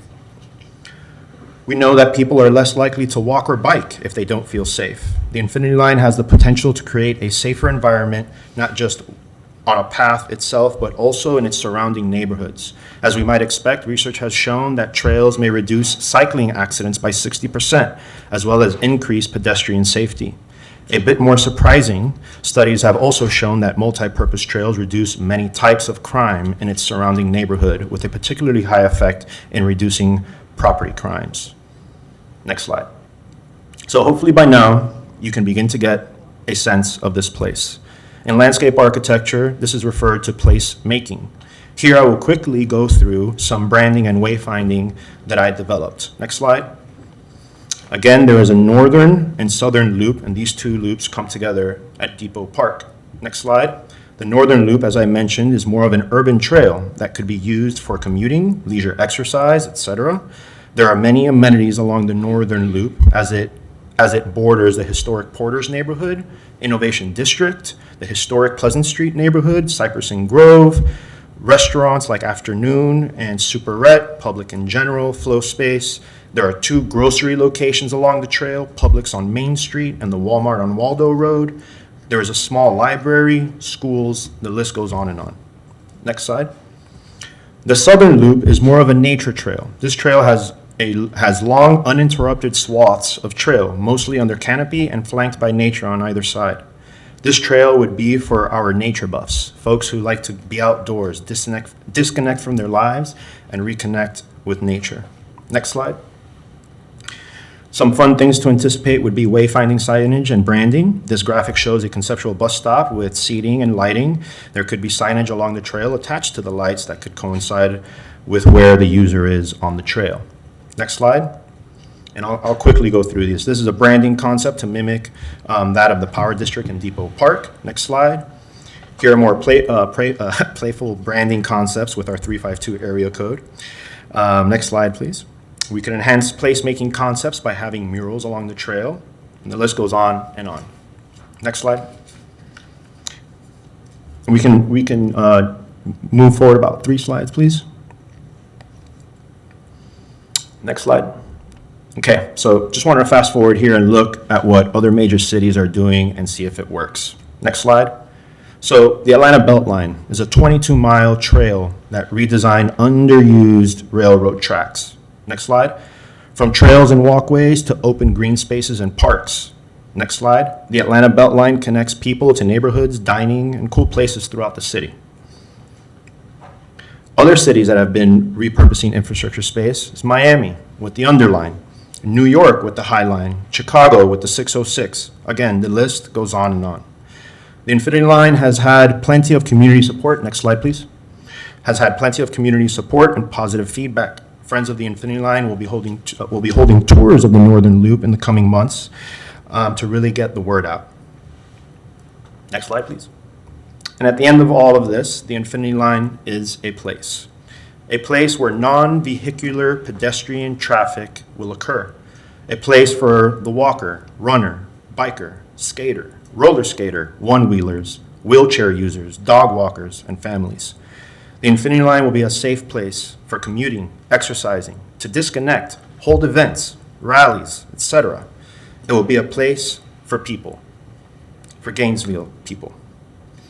Thank you all for your attention and considering this project for a feasibility analysis, and I look forward to answering any questions that you may have. All right, thank you, Mr. Gill. Mr. Ariola, before I go to the other lights. No, I just want to thank you and thank you all for considering. I'd like to hear from my colleagues. I think that was a very extensive presentation. Thank you. Commissioner Ward. Thank you, Mr. Mayor, and thank you for the presentation. Thank you, Commissioner Ariola, for bringing it forward. I have a procedural concern or two. We talked here about a month and a half ago, about bringing folks in to discuss the potential Sweetwater Greenway Trail, and there was general agreement that we would do that either at a regular meeting or general policy meeting. We didn't talk about this, but it's all right. It's a good presentation. I'm happy to see it move forward. I've been watching it since 2017. I specifically want to mention what you talked about along Waldo Road and the area of unused slum and blight. Clearly used by some folks and has been my whole lifetime. It's always been that way. I'm sure it was something different at some point in the past, but I'm glad to see us discuss what could happen there. No one private entity is ever going to pick all that up. I think it's about between 35 and 40 different lots there between 8th Avenue and 3rd Avenue to the east of Waldo Road along the trail. I have thought for years that something like the trail that goes through Winter Park with homes fronting on the trail could be a possibility there. There are a million ideas, but it's clearly going to require the city of Gainesville participating for that to not be the same thing forever, that one piece. A couple of concerns that I have are that we've already paid for a plan for University Avenue. We're in process with that. That does not include a flyover. The reason we have the pedestrian bridge on Southwest 13th Street is because there was already a bridge there, and we made the best reuse of that bridge, and it's wonderful. But they're awfully expensive to build. So I have concerns about that. I wonder if the better place to have done this might not have been MTPO, since a big chunk of this is 16th Avenue, which is not ours. Neither, of course, is State Road 26. So we could think it's a wonderful idea, and we could pay for everything to be looked at, and the county could say, no, thank you. So we probably should be doing this at MTPO rather than the city commission, is my first thought on this. If we are going to move this forward, and I don't necessarily think we shouldn't, then we ought to also include the potential of the Sweetwater Greenway Trail, big pieces of which already exist, much like this, just to have the conversation. Because once we start moving in one direction for it, we're not going to come back for another trip. That's the reality. So I would like to include everything if we're going to do anything. But I do worry about us committing funds for something that a big chunk of, 1/6 of it, is not ours. We should at least consult with the county before moving forward on that, to know that they have an interest, a financial interest, rather than us committing to doing it on the county's behalf. We do a lot of that.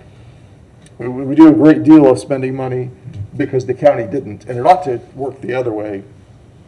We're the smaller entity. I would like to see them do more of that, but they can't if we don't bring it to them. So those are my thoughts at this point, Mr. Mayor. Thank you. Thank you. Commissioner Santos.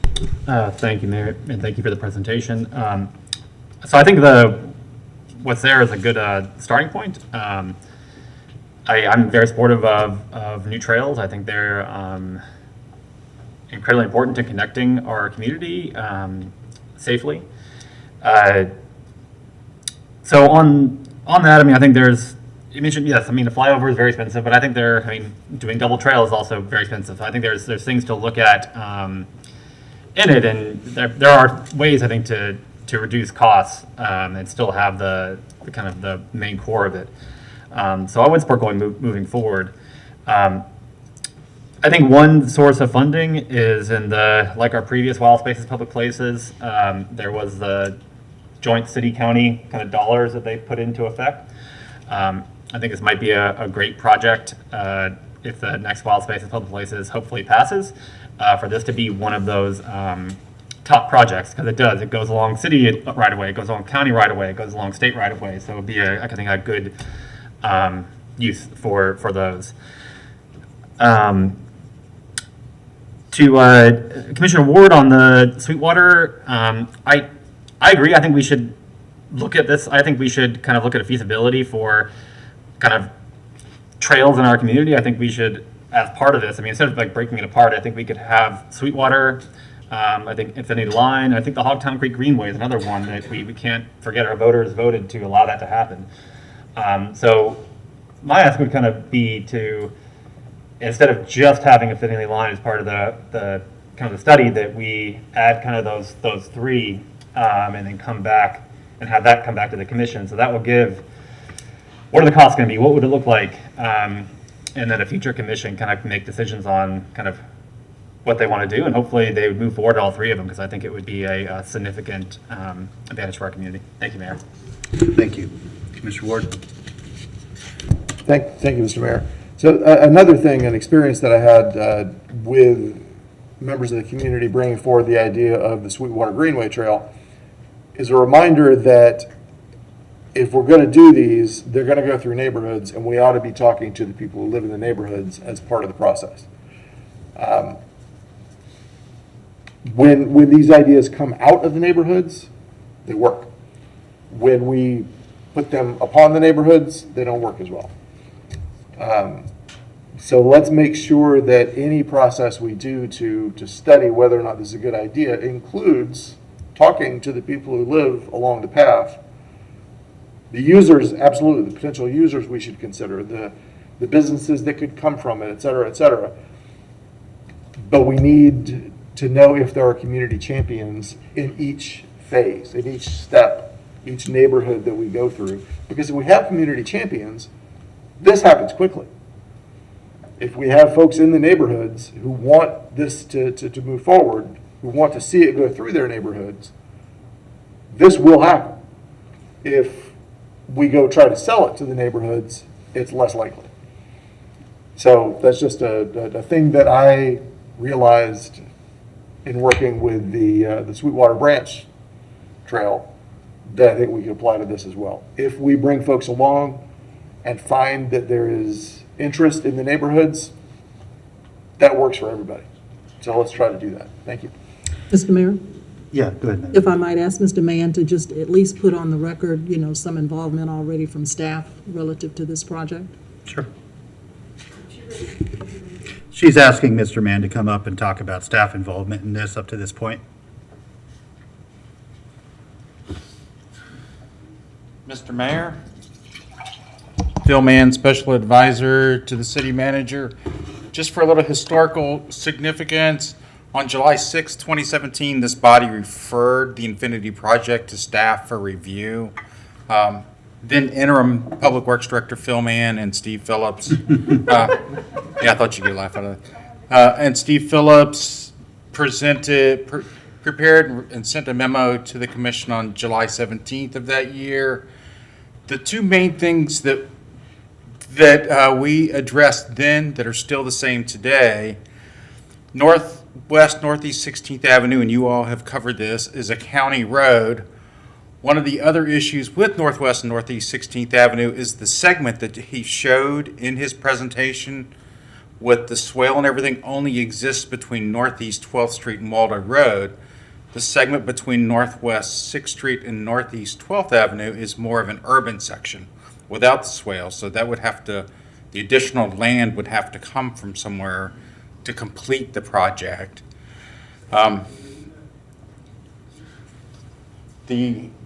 The segment from northwest 6th Street to northeast 12th Street is more of a standard urban non-curb and gutter section for the county and does not have the swale on it. The swale and the additional right-of-way only exists from northeast 12th Street to Waldo Road. So There's no swale redesign on the 6th Street Trail. no, not on 6th Street Trail, on northeast 16th Avenue. Correct.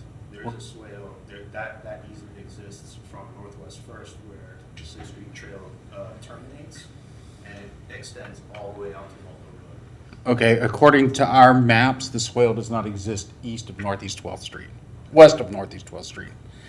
And the other issue that we encountered at the time is the south segment that runs along Sweetwater Branch Wetlands Park. That is on state of Florida property, and in order, not saying that part's not doable, but under state requirements, it has to be in the state's 10-year unit management plan for them. So we would have to get it on that. And the other piece of this that I wanted to point out also is that this project is on the MTPO's list of projects to be studied.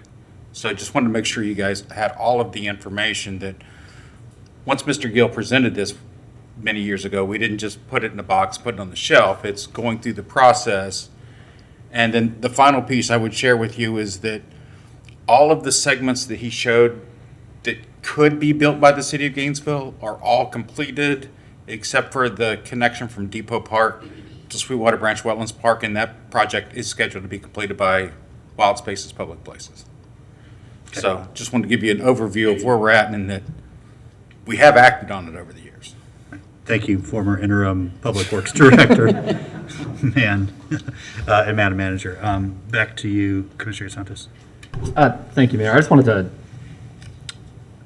I don't think the plan has to be exactly what is presented. I mean, doesn't have to be 30 feet the whole project. I mean, I think a lot of these trails, they change when they go through different neighborhoods as well. So I just wanted to say that. I don't think it has to be exactly what was presented as what would be built. Thank you, Mayor. Thank you, Commissioner Ariola. Thank you, Mr. Mayor. Yeah, I appreciate the staff information there. I think it would be beneficial to schedule this for an MTPO meeting. However, I was chair of the MTPO. I understand that, in the case of the MTPO, we still haven't even gotten the census, the final figures for people in the urbanized area, which determines not just the funding the MTPO receives, but the ability of the MTPO to direct the state of Florida to actually fund the projects that we have on the list. As of right now, the state of Florida tells us which projects they're going to fund. We tell them which ones we'd like them to fund. They tell us which ones they're going to fund. So, it's a process that if we don't take a little bit more initiative, both the city and the county,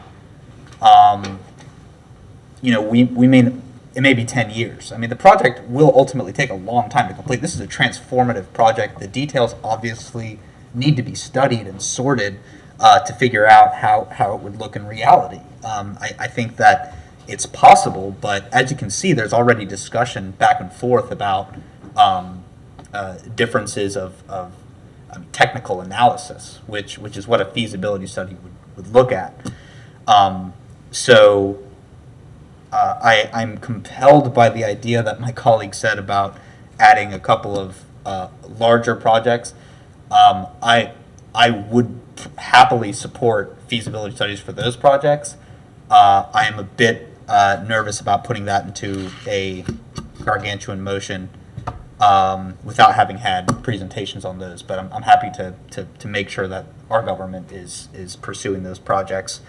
And if they're all happening at the same time, which they should, then there can be dialogue to make sure that they're studying the areas that may overlap. So what I would like to do is I would like to just move that we direct staff to return with a RFP for a feasibility study, allow staff to identify funding options. Some of that was mentioned by up here on the dais. And that we also schedule this for the next, we asked the chair of the MTPO to schedule this for the next meeting. I'll second it for discussion. Okay. Mr. Ward. I'm going to speak at some point if you'll, but go ahead. Thank you, Mr. Mayor. I support this, but it needs to include the other two trails for my full support. Thank you. Commissioner Santos.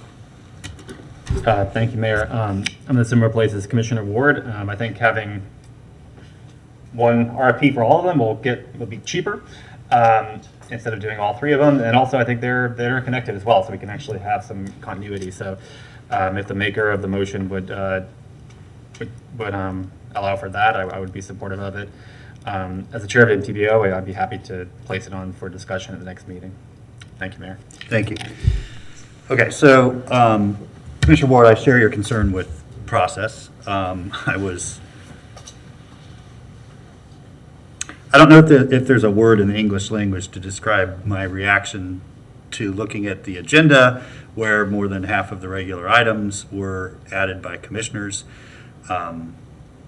It's each of your individual rights to do that, but to me that skips some steps that I think are important in allowing staff to analyze some things, allowing our neighbors to kind of, get involved and ask some questions, and allowing commissioners to follow up with staff to be fully prepared at the meetings, when we discuss them. But any commissioner can add an item, and I'm not disputing that. All of this is an academic conversation if the infrastructure and wild spaces, public places, taxes don't pass. They're absolutely academic. There's no funding anywhere to do any of this if those don't pass. So we need to be cognizant of that. I will tell you, my intention has been to set aside a general policy committee meeting in the fourth quarter to discuss, to really dedicate to wild spaces, public places, and infrastructure, and discuss what we are thinking about doing and inviting folks to come advocate. We've had folks that, I don't know if they've met with everybody, but, I've met with advocacy groups for more pickleball courts, for more disc golf courses, for the Sweetwater sort of Emerald line, for the Infinity Loop, for skate infrastructure, sort of both in specific locations and kind of distributed throughout our city. They're all great ideas. They all have merit. And what I've told some folks already is that, while this is a significant revenue source, I had another group speak to me about wanting to purchase the old Social Security building next to GHS and turn it into a sort of environmentally focused community center. What we've already, I think it's fair to say what we've already agreed to, the path that we've already headed down and committed to unanimously with what we're hoping to do at 8th and Waldo and the Cultural Center, potentially at Duval or somewhere, but the Cultural Center. Those are major investments, an important investment. Again, I'm not trying to prioritize which of these is more important than the others. There is going to have to be a discussion about what we realistically can do with the money we expect to get, right? And it ain't all that. I think that's one thing we all know, and that's something staff can help us with. I mean, we do have projections of what we can expect every year and over the course of 10 years. And you can work backwards, and see what really, and we can't leave out, I'll call it the small stuff, but we can't leave out like basic improvements to our pools and, some basic improvements to our boardwalks and, other facilities that start aging.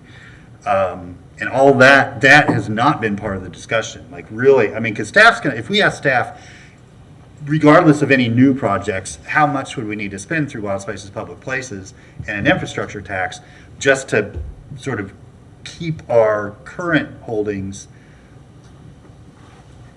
at a level of service that our neighbors can be proud of? The splash pad doesn't break down, or things like that. That's a chunk, right? That's a chunk of money. And so after that, what's left over? So these are tough conversations. I love the Infinity line. I liked it the first time Dan sat down in my office and presented it to me, before he worked for the city. I still love it. I think it would really change our city and how we get around and the neighborhoods that border it in a generational way. I do. There's some really big obstacles. Like the Waldo Road issue alone is big. We know how hard it is to change state roads, right? Through some other efforts that we're pursuing right now. The minute I heard undergrounding utilities, I immediately went back to Maine and boom, price tag, way up. And so, I think it's good to get all these good ideas out there. I think it's important that folks advocate for them. At some point, and frankly, it's going to be, folks other than a few of us up here, new folks, that are going to have to figure out what those priorities are. And they're going to have a tough conversation with some people and say, hey, you got a good idea, we can't do it right now. I mean, that's a hard conversation to have. But the only way that decision can be made is if we kind of have it all out there in front of us. The royal we, the community has it in front of us to look and, figure out what those trade-offs and costs are, in choosing one over the other. When we have our next and last administrative session for the I guess really technically first quarter, I hope that you all are okay with the idea of dedicating one of those to the potential tax revenue. I think that's really important going into November, and sort of letting everybody know what they can expect, and letting these sort of groups come to us and tell us why this is important to them, how this would help our community, and then if the voters decide to do this, then that really tough conversation of how do we prioritize to achieve these goals. Go ahead, Dan, and then I'll turn it over to Ms. Gainey for public comment. I just want to speak to the big price tag, because that's, the elephant in the room, and I'm completely aware of the ask. In 2016, when Wild Spaces Public Places passed, I was a student, and it was the first time I've ever heard anything like that, and I was like, whoa. And it was simultaneously while I was developing the Infinity Line. And when I was thinking about this and considering all the asks or what the big idea is, and this is where I would love to be educated from everyone that was involved in that Wild Spaces Public Places process. My thoughts were that if Wild Spaces Public Places was legislation that was written and presented to the people of Gainesville to vote on, so the people requested this, could not the same thing be done for the Infinity Line?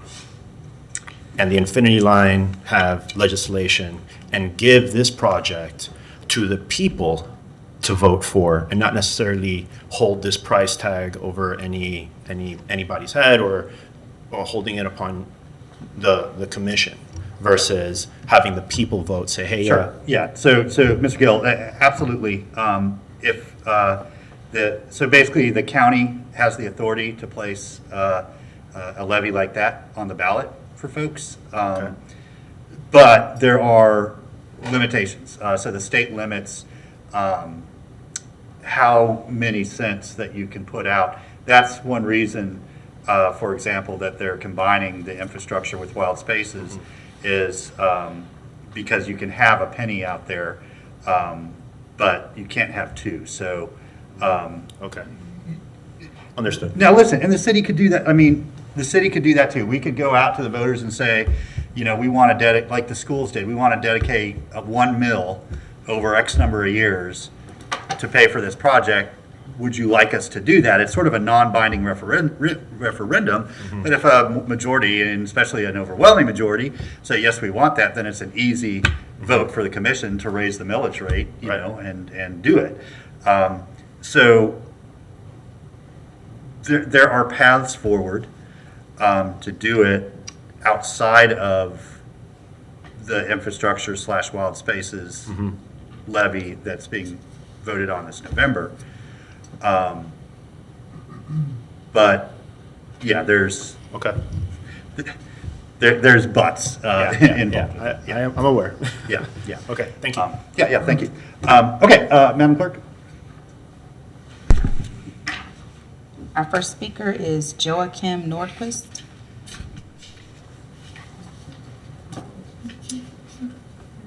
Thank you, Madam Clerk, Mr. Mayor, Commissioners, staff. I don't know about the process, but I do know about this project. I was introduced to this project when I was part of the Economic Development Advisory Committee of the county, and Mr. Gill brought it to us. And I was just amazed by the opportunity that it creates for our community. And so right now, I am currently the chair of the MTPO Bicycle and Pedestrian Advisory Committee. And I'm not here in that capacity. I'm here as an individual, as a citizen. But I will say that there's been a lot of discussion about this project in that committee. And so I'm hopeful that it will come in front of our committee.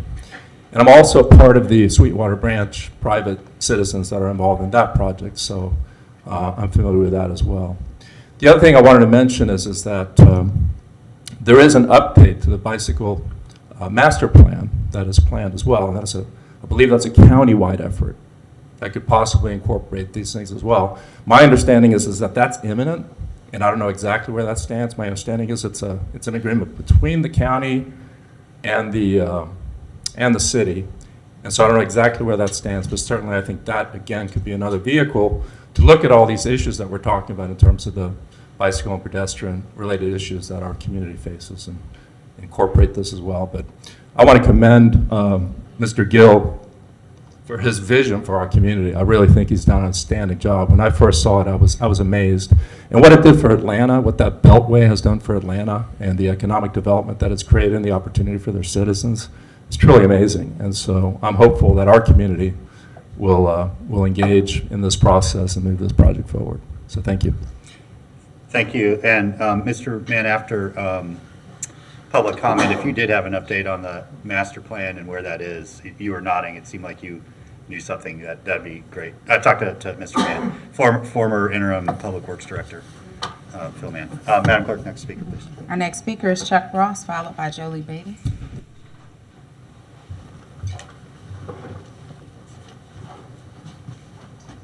Good afternoon again, Chuck Ross. When I heard, and maybe I misunderstood, but they would actually run a part of this through Sweetwater Wetlands Park. I happen to spend a tremendous amount of time there, and I can say that you don't want to have the sort of traffic, and maybe I misunderstood, of bikers and roller skaters actually going through the park itself, because that would be very disruptive to the people that come there. They come there for peace and quiet, and the animals would be disturbed. So I would hope that that's not something you would consider or be part of this, because he mentioned it would be maybe intertwined through Payne's Prairie. So that could be problematic. Thank you. Okay, Madam Clerk. Ms. Beatty.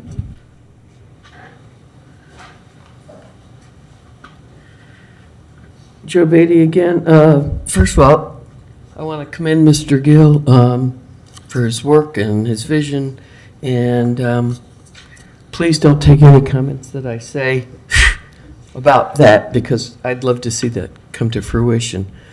But I'm dismayed. You know, you're in the budget season, and you haven't done budgeting. I've been here 15 years. I sat through days of budget where you went through line item. It feels like we're doing the budgeting cliff notes, just real shorthand, and there's not this open discussion. And I really think to vote to proceed with anything on this right now is wrong. And anything that would involve any kind of money, certainly not. I do, for once, Mr.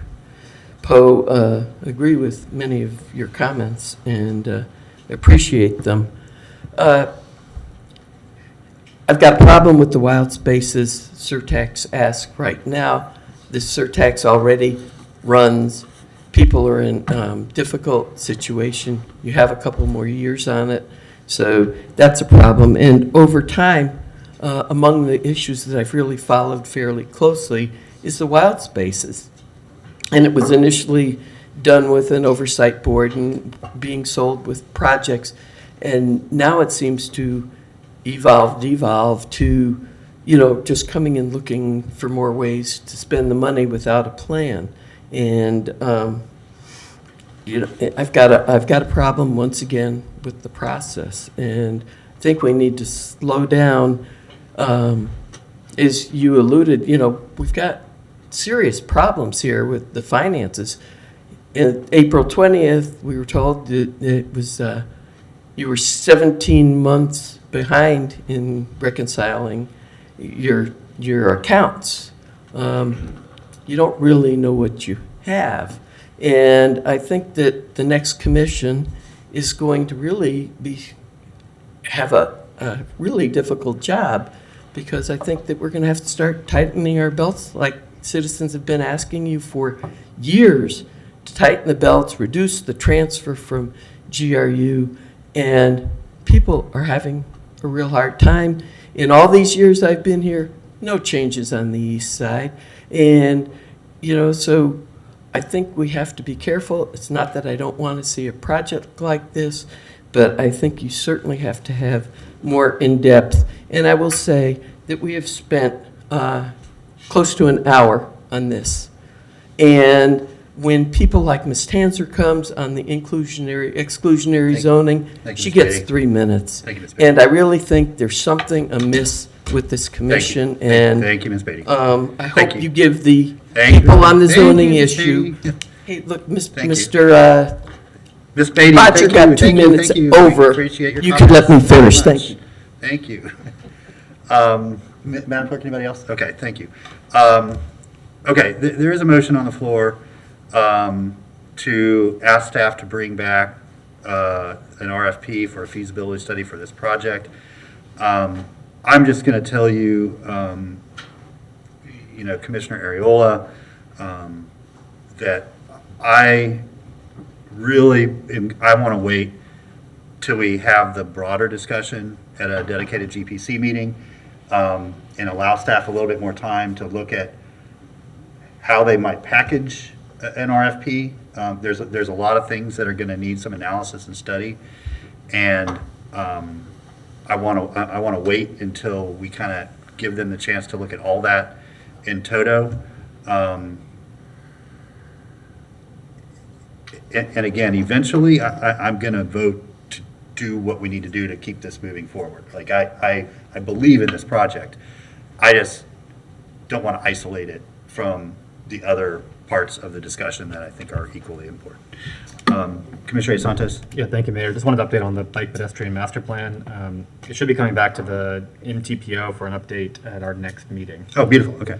Thank you. And then I guess, yeah, for the motion on the floor, if the motioner would be okay, adding Hogtown Creek and Sweetwater to the motion. Thank you, Mayor. Commissioner Ariola? Thank you, Mr. Mayor. Always happy to accept friendly amendments, especially when they are needed. So I guess my question for you, Mr. Mayor, is, what would be the appropriate amendment to this motion for us to allow for all the considerations that I've heard from you and from two of my colleagues? Yeah, thank you for providing that opportunity, Commissioner. What I would say, and I'm going to kind of look to the manager, what I would like is for, at that meeting, at that GPC meeting, if you're all agreeable to doing that, and I haven't heard any objection to having a meeting sort of focused on that, is allowing staff to share with us a process that they can advise us, that they can recommend to us on what we would need to do. Some of these things are going to need pretty deep feasibility studies, like the Infinity Line. There's a lot of moving parts there. Others, like where can we put more pickleball courts, I think Roxy can handle that. She knows the property and the areas, and we don't need to hire somebody to go do that. And so I guess what I would ask is at that meeting, if staff can come back to us with some recommendations on, if it's the commission's desire to move forward with some of these projects, what would need a sort of bigger feasibility study and, some dedicated funding to do that versus what we can handle in-house. Okay. I believe the manager. Yes, and I would appreciate that, Mr. Mayor. I mean, there are quite a few plans that this actually intersects. Park and Rec has a master plan, Wild Spaces, Public Places, and of course MTPO. Mobility. Absolutely, and so I think this is the appropriate time for it to be punted back to staff so we can do some deep diving into all of the plans, make sure that we can present you with the most up-to-date information available before we put an RFP together for any, and include other trails as a part of it. Very well. Thank you. And I'm completely comfortable. That was, my sort of initiative was to just, have the conversation. We're back from recess, all that. So I would like to amend the motion to request staff to return with feasibility options for the Infinity Line, the Sweetwater Greenway Loop. Is that the Trail. And the Hogtown Greenway. Okay. Okay, so this will come back to us then with some staff analysis. And we'll discuss the next quarter of GPC meetings, but I think it's important for us to get this as early in that cycle as possible, since there is a vote in November. So we'll shoot for the first meeting, if not the second GPC September? meeting. No, it'll be October. I mean, Okay. October, November, December is our next quarter of GPC. No So, problem. yeah, I would guess it's early in October, first one in October. Unless there's just, well, let's shoot for that, like barring something catastrophic. Okay, all in favor of the motion, say aye. Aye. All opposed? Motion passes unanimously. Thank you, Mr. Gill, for taking us through that. Appreciate it. Thank you for everybody who commented. Madam Clerk, for next item, please. Next item is BD3, GCRA Community Partnership Grant Program, with the recommendation that the commission hear a presentation and approve the program. Okay, Madam Manager. Yes, Mr. Mayor, Daniel Blumberg is here from the GCRA. This item went to the GCRA board about a week ago, and he's here to present the recommendation. Okay, Ms. Blumberg, welcome. Thank you. So again, good afternoon, Commissioners. My name is Daniel Blumberg, and I, along with Russell Etling from Parks, are happy to present to you today the Community Partnership Grant Program. Next slide, please. The CRA and now the GCRA has for years supported with funding local community events within our community. The City Commission approved the GCRA 10-year reinvestment plan, which included the Community Partnership Grants Program, and noted that it needed to have the program formalized. Previously, people would ask for assistance with events, but the CRA/GCRA now had no formal plan in place for applications to be submitted and approved. The proposed Community Partnership Grant Program will provide more opportunities, transparency, and a process for applicants to follow. The program can work in conjunction with PRCA's SEAS program within the GCRA boundary, where SEAS provides for in-kind services and the Community Partnership Grant Program provides funding for components that the SEAS program cannot assist with. Next slide, please. The Gainesville Community Reinvestment Area Advisory Board recommended unanimously on June 21st, 2022 for the program to be brought before you. Currently, without the program in place, requests for funding of events come to the board with no formal program in place. Next slide, please. So GCRA staff brought this program to the GCRA board twice, the first time to solicit feedback and the second after making adjustments based on the board's feedback. The major updates include, per the board's recommendation, the rollover of funds from one application window to the next if they are not spent, a simplification in the qualification methodology if approved, the application also functioning as the agreement document, and adding in a component allowing for minor corrections to the program to be approved by the city manager instead of having to go back to the city commission.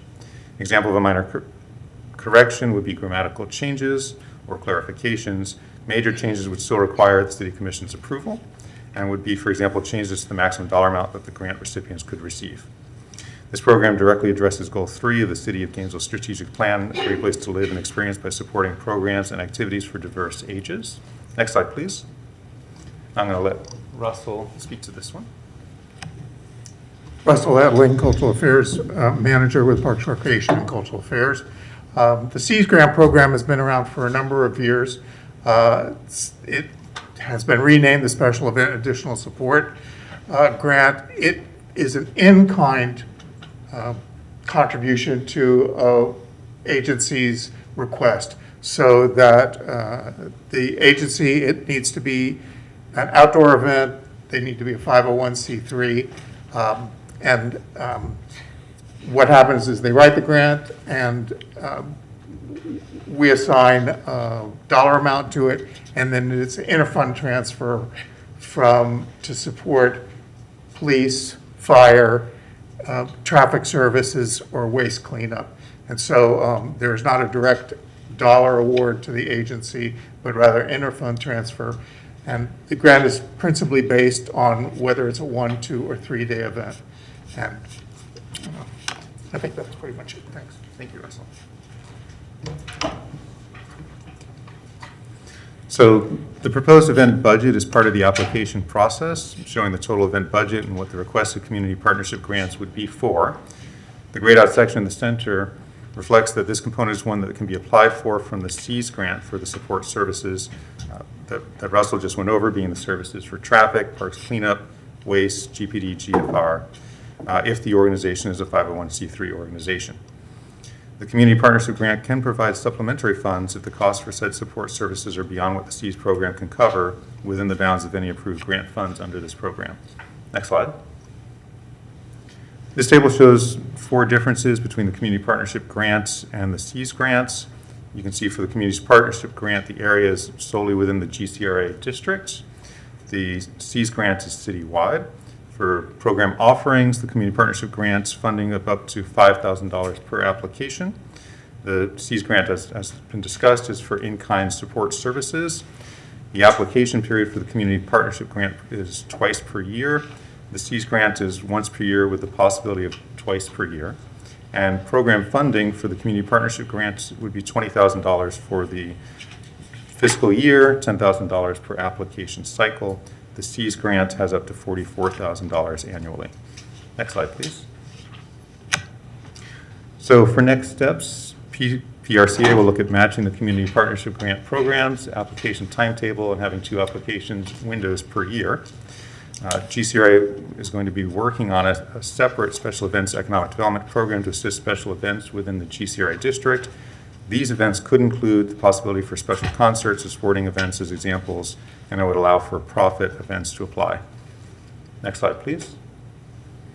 So our recommendation to the City Commission is to hear the presentation and approve the program as presented. Thank you very much. Is there any discussion from the commission or a motion? Commissioner Ariola? Thank you, Mr. Mayor. Thank you for the presentation. I'd like to move the staff recommendation. All right, we have a motion and a second to move forward with staff recommendation. Is there any public comment? All right. Seeing no public comment, all those, that's all right? All those in favor say aye. Aye. Any opposed? Our motion passes 6-0 with Mayor Poe absent. Next item, Madam Clerk. Our next item is BD4, Commissioner Cynthia Moore Chestnut, Minority Women and Service Disabled Veterans Owned Business Enterprises Policy, with a recommendation that the Commission discuss and take action deemed necessary. Yes, Commissioner Chestnut. Thank you, Mr. Mayor. A few weeks ago, you all may have seen the report from the Equal Opportunity Officer or Charter Officer on minority businesses, minority and women businesses. I'd ask the question. But it's come to my attention that the City of Gainesville does not have a policy addressing minority, women, and service-disabled veteran-owned businesses. And they're now called historically underutilized businesses, hubs. There are many opportunities for the city to contract with hubs, for example, in carpentry, painting, landscaping, janitorial, and printing, just to name a few. I recommend a referral to the Director of Diversity, Equity, and Inclusion, City Manager, and City Attorney to develop a policy to address this issue, to include, but not limited to, unbundling of contracts where feasible to allow for greater participation of historically underutilized businesses. Now, when bundling occurs, it oftentimes cuts or deletes small businesses from operating. For example, if you have a landscape business and you want to contract with somebody for landscaping, but you add a golf course to it, the small business owner is not going to be able to meet the insurance needs or purchase the equipment to do that. So then they are just summarily dismissed from bidding. So the bundling I'd like for them to look at. Coordination of procurement services with general government and GRU to address business opportunities. A directory and registration process for hubs. Quarterly training opportunities for hubs in the bid process. How to bid with the city as well as opportunities to do business with the city. An annual report to the commission to include the yearly spend categories and new business contracts. The spend categories would analyze who we're contracting with, what the service was, and the dollar amount, so we can actually see how the dollars are being spent. Outreach and accountability measures for subcontractors. This is probably going to be the largest area where we have participation. But with subcontractors, we want to be sure that they are subcontracting with minority and women businesses and carrying out the contracts that we have with them. Marketing and outreach to hubs, and for fiscal year 21-22, a report on the hub contracts and the spend categories. That is my motion, Mr. Mayor. Okay, motion is second. Almost all of that. I got the gist. Thank you. Yeah, thank you. Yeah, thank you, Mayor. I do have, so I know some of these we actually already do, and I'm wondering if we could have that come back to us as kind of what is the status of these and what's working and what's not working and what we may need to change in a policy. I think that would be helpful, because I know we've tried some of these, we do some of them, and maybe some don't work, and maybe we should change how we do them, and having that come back for a conversation as part of this. Well, that's the reason I'm requesting the report from the previous year. Okay. Fiscal year 2021 and 2022, I'd like to see that, because we don't know what dollars have been spent. We don't know what minority or women businesses or service-disabled veterans that we're contracting with. That would be a very good baseline for us to start with. And then when you get the annual report each year, you would be able to really delve deeper into it. I think it's a wonderful opportunity for us to support the businesses in our community. And it helps to circulate dollars within our own community, which I think is very important. The equity director may have something to say. I don't know. Yeah.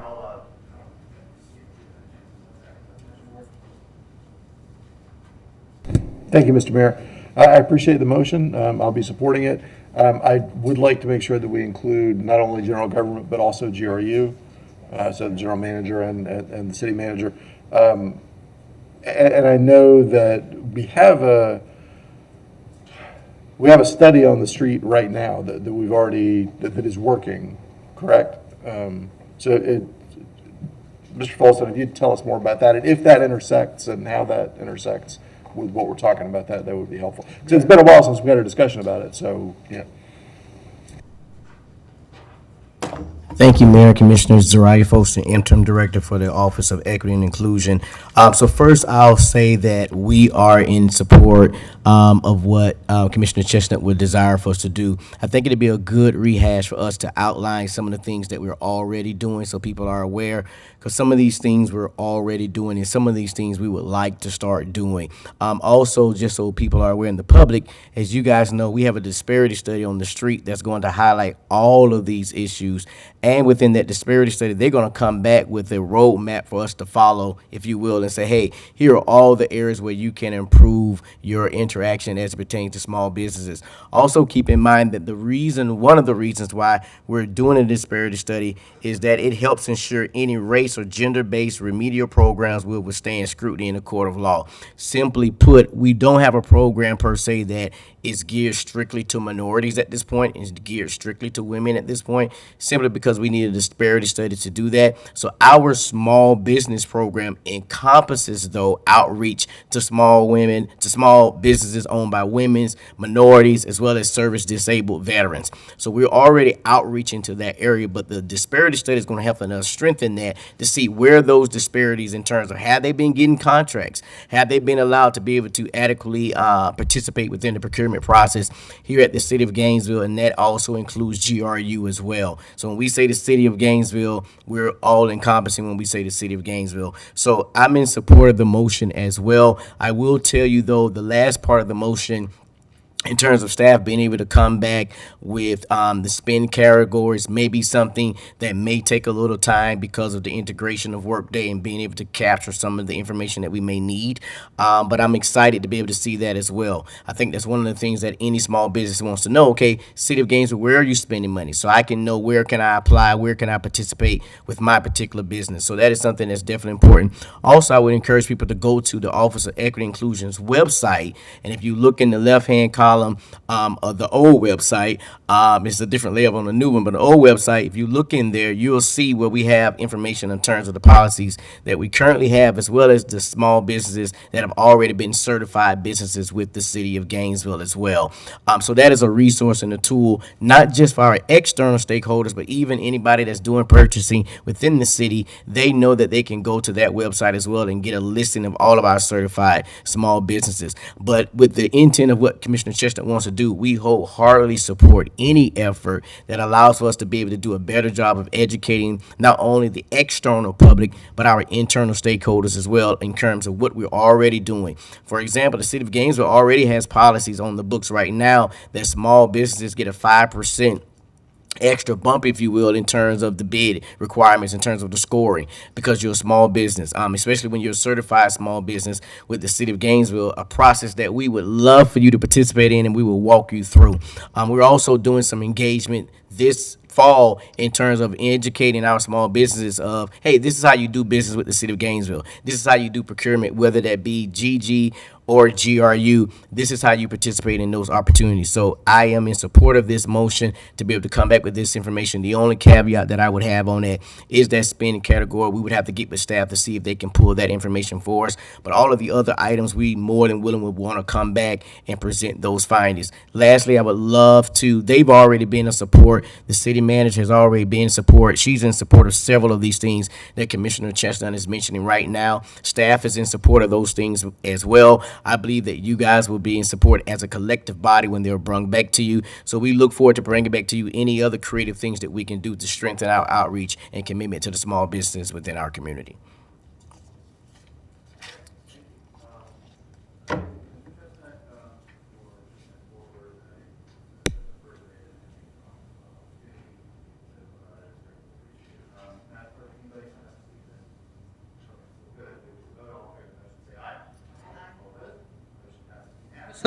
Next item, please. Thank you. Next item is RE-1, Florida Department of Economic Opportunity Community Development Block Grant Mitigation Program, Grant Agreement IR-049, Tumbling Creek Improvement Project, with the recommendation that the Commission adopt the resolution which authorizes the city manager designee to execute and enter into a grant agreement if awarded, and any other necessary documents with DEO pertaining to this grant subject to the approval by the city attorney or designee as to form and legality. All right, thank you. Commissioner Santos. Thank you, Mayor. I move staff's recommendation. Motion and second that we move the recommendation to move forward with pursuing the grant. Any members of the public sign up to speak to this, Madam Clerk? Okay, then it's a roll call vote. Commissioner Ariola is absent. Commissioner Chestnut. Aye. Commissioner Sacco is absent. Commissioner Duncan Walker. Aye. Commissioner Ward is absent. Commissioner Hay Santos. Aye. And Mayor Poe. Aye, that motion passes unanimously with Sacco, Ward, and Ariola absent. Next item, please.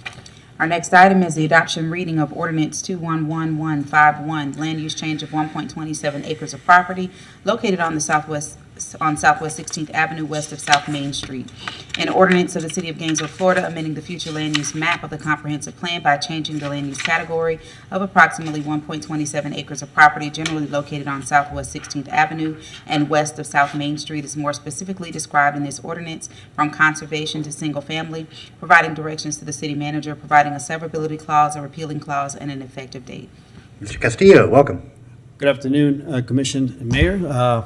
For the record, my name is Juan Castillo. I'm a planner with the Department of Sustainable Development. The petition before you right now is a land use amendment request to amend the existing land use for a property which has single-family land use paired with conservation land use, and to remove the conservation piece and amend that to single-family so that the property in its entirety would have a single-family land use designation. The property is located on Southwest 16th Avenue, west of South Main Street, and it is part of the Kirkwood neighborhood. Currently, the property is vacant.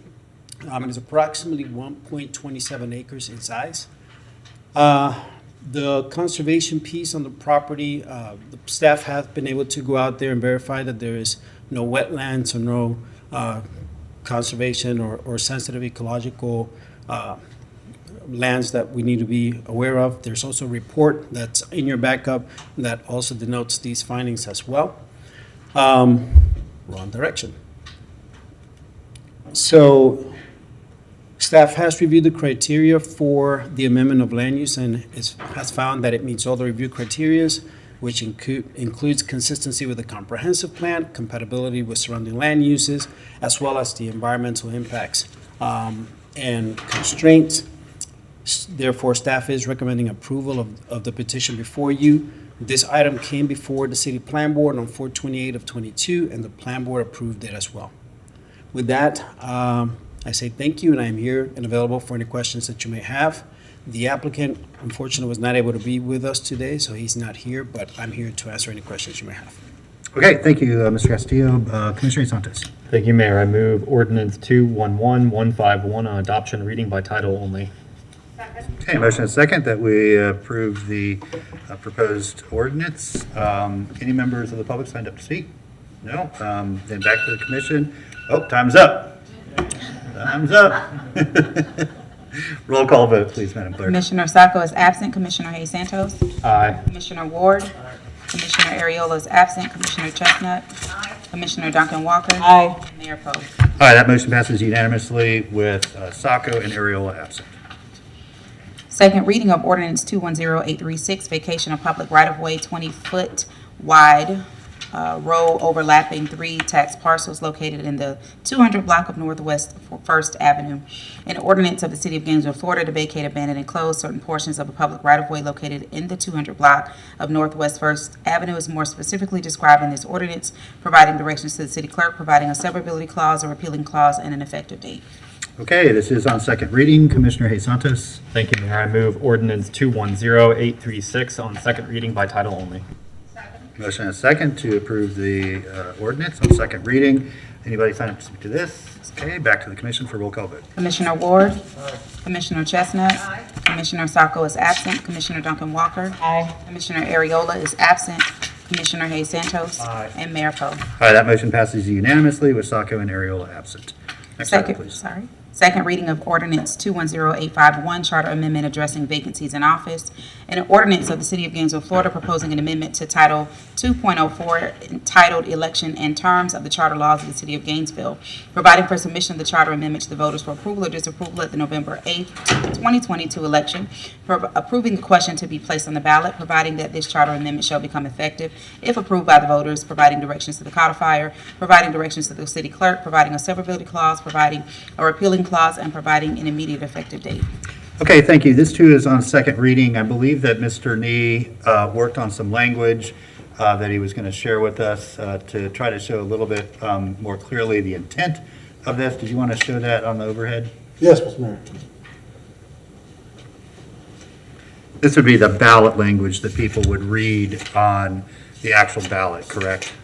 This was on second reading. We were concerned, and we discussed it at first reading, that the ballot language, while it was accurate and very succinct, it didn't really explain why the change would be proposed. So we tried to, and this has some strike through and double underline being new, from the language that was in the first reading. And you'll see we just added that sort of prefatory sentence at the very beginning, kind of giving the reasons, and the reason being that while it's not always impossible to meet the deadlines to have the election within 60 days, It generally will be. So while I was tempted to say, well, it's not possible to, it could be under the right circumstances, so we tried to phrase it in order to reliably meet the requirements of the federal and state election laws and the demands of the equipment and personnel and so forth. That's the reason for that addition. Expeditiously, we thought might be confusing for some people, so we put soon after, and then spelled out that it's a change from the current requirement that the special election actually be held. And I think this language might still be concise. It's 74 words, 75 is our limit, and it explains what the change is and gives some of the reason behind it so that a voter might have a better idea. Of course, the actual ordinance itself is available for viewing at the clerk's office. Okay, thank you, Mr. Need. Appreciate that. Commissioner Santos? Thank you, Mayor. I support the changes. I think it is a little clearer to the voters of why we make this change, that we can't actually hold a legal election most of the time. I would move that we move forward with ordinance 210851 on second reading by title only with the changes to the ballot language that are indicated on the screen. Okay, motion is second. Commissioner Ward? Thank you, Mr. Mayor. So I hope that this doesn't become relevant for us or our children's children's children, but, and I'm going to support it, I'm going to vote for it, but soon after is going to become an item of discussion when it does come up. If it is ever needed, soon after is going to be hotly debated. Just saying. Thanks. And if I may, Mr. Mayor, that is a concern. We debated a lot of different ways to fill this vacancy. And when we decided, or when the commission decided to go in the direction of calling election, but rather than holding it by a strict deadline, in the charter itself, it would say to call it within the time period and then held it as expeditiously as possible, meaning that as soon as it practically can. But we were concerned that expeditiously might be confusing to some people. Try to make it clear to as many people as possible. Go ahead. We have a pretty educated community. I think that they know what expeditiously means. You can noodle it all you want, Mr. Mayor. Put Yeah. it back in, take out the soon after, whichever you I think prefer. they understand that. Anybody opposed to expeditiously instead of soon after? The maker of the motion. Yeah. Well, we do have an educated community. Not everyone is, and I think that we have voters who are at differing education levels of where they are. People who may have not even graduated high school or even middle school and things like that. And I think expeditiously is a more difficult word for some people. And I think if we have the opportunity to make it easier to understand, I think we should keep it as easy, because somebody who has a middle school education still should have the right to vote, but they may not. I think they would know what soon after is, but they may not know what expeditiously is. So I would like for us to keep it kind of a clear language. We need 6 votes, so if that has to be the change, and then I'll support that. But I think we should try to keep it as open to as many people in their different education levels. Thank you, Mayor. Bless you. Okay. Okay, so you are the maker, so we'll leave it there. This is the language without any strike-throughs, if that's clear for you. And I could also, if you're interested, show you the original that we talked about here, but I think. Well, no, yeah, that's fine. Go ahead and leave that up. That's good. Okay, Madam Clerk, anybody signed up to speak to this? Okay, so the motion is to approve the ordinance on second reading with the one modification that the ballot language would read as follows. I'll just read it out loud. The City of Gainesville Charter Amendment filling vacancy in office by calling a special election, quote, in order to reliably meet the requirements of federal and state election laws and regulations and the demands of election equipment and resources, shall the city charter be amended to provide that a vacancy in a city commission office be filled by special election to be called within 60 days and held soon after, rather than the current requirement that a special election be held within 60 days, as proposed by ordinance number 210851. Okay, let's go ahead and move for a roll call vote. Commissioner Hayes Santos. Aye. Commissioner Ward. Aye. Commissioner Chestnut. Commissioner Ariola. Aye. Commissioner Duncan Walker. Commissioner Sacco is absent. Mayor Poe. Aye, that motion passes unanimously with Sacco absent. Next item, please. Next item is first reading of ordinance 211150, quasi judicial rezoning of 1.27 acres of property located on Southwest 16th Avenue, west of South Main Street. An ordinance of the City of Gainesville, Florida, amending the zoning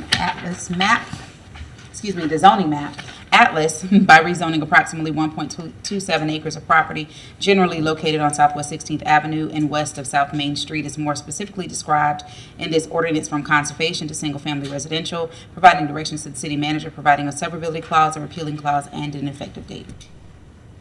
Good afternoon, Commissioners and Mayors. For the record, my name is Juan Castillo, planner for the Department of Sustainable Development. This is the accompanying zoning request associated with the previous land use that we just heard for the same property. The existing zoning on the property is residential 1, RSF 1, with a conservation piece. The request before you this evening is to rezone the property to eliminate the conservation piece and zone it to RSF 1 so that the property in its entirety would be able to be developed as an RSF 1 property. Same location applies. For the sake of time, all of that information is the same. And again, we have reviewed the rezoning criteria. The staff believes this meets all rezoning criteria. This has been heard by the City Plan Board on 4/28/22, and they approved it as well. Staff is recommending approval, and I'm here and available for any questions that you may have. Okay, thank you. Any questions, or is there a motion? Commissioner Santos? Thank you, Mayor. I move ordinance 211150 on first reading by title only. Motion and second that we adopt the proposed ordinance on first reading. Madam Clerk, anybody signed up? Okay, back to the commission for roll call vote. Commissioner Duncan Walker? Aye. Commissioner Ariola? Aye. Commissioner Sacco is absent. Commissioner Chestnut? Aye. Commissioner Ward? Aye. Commissioner Hayes Santos? Aye. And Mayor Poe. Aye, that motion passes unanimously with Sacco absent. Okay, up next, we have commission comment. Any commission comment at this time? Commissioner Ward. Thank you, Mr. Mayor. Very briefly, and I'm sorry that Roxy's not in the room anymore, but I wanted to thank the city manager's office and Parks, Recreation, and Cultural Affairs for this Bash Festival that I saw a couple of days ago pop up. It'll be at Depot Park the first weekend in November. Really amazing lineup of acts that will be down there for this music festival, with Mavis Staples and Drive-By Truckers headlining. That's a really cool thing. Maybe I'm the only one who thinks that, but I am super excited about this. I am so pleased that we were able to put this together, so thank you. Thank you. Not bashful at all. Commissioner Chestnut? Thank you, Mr. Mayor. We have a joint meeting coming up with the county very soon, and I was wondering if the attorney could give us an update on where we are with the transfer of, not the transfer, but the property at 8th and Waldo, and the county, I think, providing the property that was with the GCRA, so that we have all of the property as we move forward. Yes, Mr. Mayor, I went back, I got a question from Commissioner Chestnut regarding this, and I specifically went back and watched not just the last joint meeting where it was brought up, but then pointedly the last meeting of the county commission, where the issue came up there as well, and at that point, the county commission took a vote and indicated that they were going to send a chair's letter to you and the manager, I believe, that would detail it sounded like a willingness to expand the border in exchange for some other concessions. We have not yet received that chair's letter. So we've been checking with it. I know that attorney from our office has been contacting the county attorney's office. The letter apparently is drafted, but has not been finalized and is not, as of 2 days ago, had not been sent. If you were the manager, haven't received it yet, then I guess it has not been received yet either. But that was the meeting of, I think, June 28th. Yeah, I was at the meeting. No, Commissioner Chestnut was there. I think Mr. Mann was there. Ms. Deal was there. And so, yeah, they were commencing to bargain, it sounded like. Yeah, well, Diplomatically. Yeah, Go ahead, go ahead, Commissioner. I wanted you all to be aware and to have that information prior to our joint meeting. Because I think when we met in March, it sounded as if it was going to be a very quick turnaround. And I don't want this to linger, but we need to get it approved, or get the information from them. And I could direct you to, that's probably where in that Yeah. last meeting of theirs it was, but it sounded like the direction they were going was wanting to have some strict outline of projects that would be done along with deadlines. And I think it was even in the motion, Commissioner Cornell made, I think, talk of clawing back if deadlines weren't met, the county's contributions. So I'm not sure how close there is to an actual agreement for them to extend those boundaries, but it was, we've not yet received that chair's letter. Yeah, I think the absolute, I think what the county was looking for was a very clear commitment from the city that we were going to move forward with 8th Avenue and Waldo Road. And very clear commitment for East Gainesville. So that was what I picked up, and I think that was Commissioner Cornell's intent. But we just might want to try to get that letter before we meet. So, Madam Clerk, if you'll please just copy the other commissioners on that letter once I receive it, so they can put their eyeballs on it. Yeah. And we can figure out how specific they are being. We can bring it up at our joint meeting. Yeah, and then I have one final thing. Yeah, go ahead. This is on the solid waste, adding it to our trim bill. We've missed the deadline, so for next year, we need to pinpoint this. They have to have the information by March in order for it to appear on the ballot. Okay. Thank you. Good information. Thanks for following up with that. Commissioner Santos. Thank you, Mayor. It's Commissioner Chestnut's point. I hope that we can still get to a point where just doing it clean, starting to put extra things. Well, I don't know. We have to have trust, and yes, thank you, Mayor. It might be good to put it back on there, but I just don't want us to get into a negotiation kind of run around. I mean, it's just expanding the borders so we can do a better project. We start adding more restrictions to it, and it will make it more likely that things will fail. Thank you, Mayor. Commissioner Ward. Thank you, Mr. Mayor. This is exactly why I had reservations about that piece of the Infinity line. This exact sort of thing. So, thank you. I'm just going to reserve comment and hope for the best. Okay, thank you. Well, we have reached the end of our business for this afternoon, so we will be in recess until 5:30.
How y'all doing? Good, good. Okay, good evening, everybody. Let's go ahead and call this meeting back to order. We're thrilled that so many of you are with us tonight. We've got some excellent, well-deserved proclamations. So, Madam Clerk, if you would please give us our first order of business. Our first order is the Pledge of Allegiance. So if you all please stand if you're willing and able, and join me for the Pledge of Allegiance. I pledge allegiance to the flag of the United States of America and to the republic for which it stands, one nation, under God, indivisible, with liberty and justice for all. Thank you, and please be seated.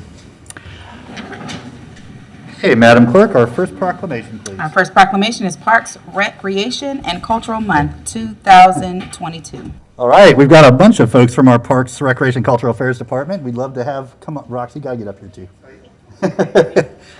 Oh, y'all. Doing good. Oh, y'all, there we go. Great to see so many of you here. Whereas parks, recreation, and culture are an integral part of communities throughout this country, including Gainesville, Florida. And whereas our parks, recreation, and cultural activities are vitally important to establishing and maintaining the quality of life in our communities, ensuring the health of all citizens, and contributing to the economic and environmental well-being of a community and region. And whereas our parks, recreation, and cultural programs play an important role in eliminating racial disparities in our community and provide a welcoming space for all. And whereas parks, recreation, and cultural programs build vibrant, healthy, active communities that aid in the prevention of chronic disease, provide therapeutic recreation services for those who are mentally and physically disabled, and also improve the mental and emotional health of all citizens. And whereas parks, recreation, and cultural programs increase a community's economic prosperity through increased property values, expansion of the local tax base, increased tourism, the attraction and retention of businesses, and crime reduction. And whereas parks and natural recreation areas are fundamental to the environmental well-being of our community. And whereas our parks and natural recreation areas improve water quality, protect groundwater, prevent flooding, improve the quality of the air we breathe, provide vegetative buffers to development, and produce habitat for wildlife. And whereas our parks, recreation areas, and arts facilities serve to generate imaginative, inspirational, and productive resources for sustaining the creative fabric for our community. And whereas the U.S. House of Representatives has designated July as Parks and Recreation Month, and Gainesville, Florida recognizes the benefits derived from our parks, recreation, and cultural resources. Now, therefore, I, Lauren Poe, by the authority vested in me as the mayor of the city of Gainesville, do hereby proclaim July 2022 as Parks, Recreation, and Culture Month in the city of Gainesville, and invite all of our neighbors to join me to celebrate, support, and promote this observance and take advantage of the many benefits that our parks, recreation, and cultural programs and facilities provide. In witness whereof, I have hereunto set my hand and caused to be affixed the official seal of the city of Gainesville, Florida, this 21st day of June, 2022. Here you go. Thank you. Please say a few words. Thank you, Mayor, Commissioners. I'm Roxy Gonzalez, Director of the Parks, Recreation, and Cultural Affairs Department. I have my managers here, as well as the board representatives that are here. For the parks, we have cultural affairs, nature, and recreation as well. Thank you all.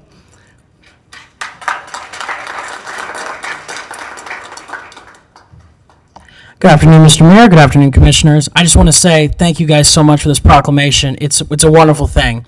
In the time that I have worked with this community and this commission and this government in our nature parks, I have to say, our government does great things regarding to nature. We have 3,200 acres in preservation. In fact, that I also read too that Morningside Nature Center was one of our first nature preserves before even the big state entities were brought out in our community. So,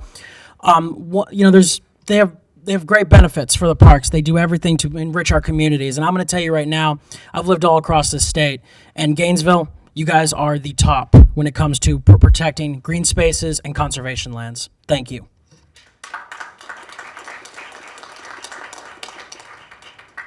All right, thank you both. All right, Madam Clerk, our next proclamation, please. Our next proclamation is Swim Instructor Appreciation Day 2022. Okay, who's here for this proclamation? Come on up. You again, Ms. Gonzalez. Please, yeah, just get friendly. All right, thank you all for being here. Whereas being able to swim is an essential life-saving skill, and whereas swimming is fun for people of all ages and learning to swim builds confidence, and whereas swimming provides health benefits for the heart, lungs, muscles, and bone strength and improves balance and posture, and whereas local swim instructors help hundreds of kids and adults learn to swim annually, and whereas once learned, swimming is a skill that is used throughout a lifetime. And whereas the City of Gainesville celebrates the dedication and commitment of swim instructors who instill a love of swimming in their students. Now therefore, I, Lauren Poe, by the authority vested in me as the mayor of the City of Gainesville, do hereby proclaim July 21st, 2022 as Swim Instructor Appreciation Day in the City of Gainesville, and invite all of our neighbors to join me in thanking local swim teachers for their efforts and legacy. In witness whereof, I have hereunto set my hand and caused to be affixed the official seal of the City of Gainesville, Florida, this 11th day of July, 2022.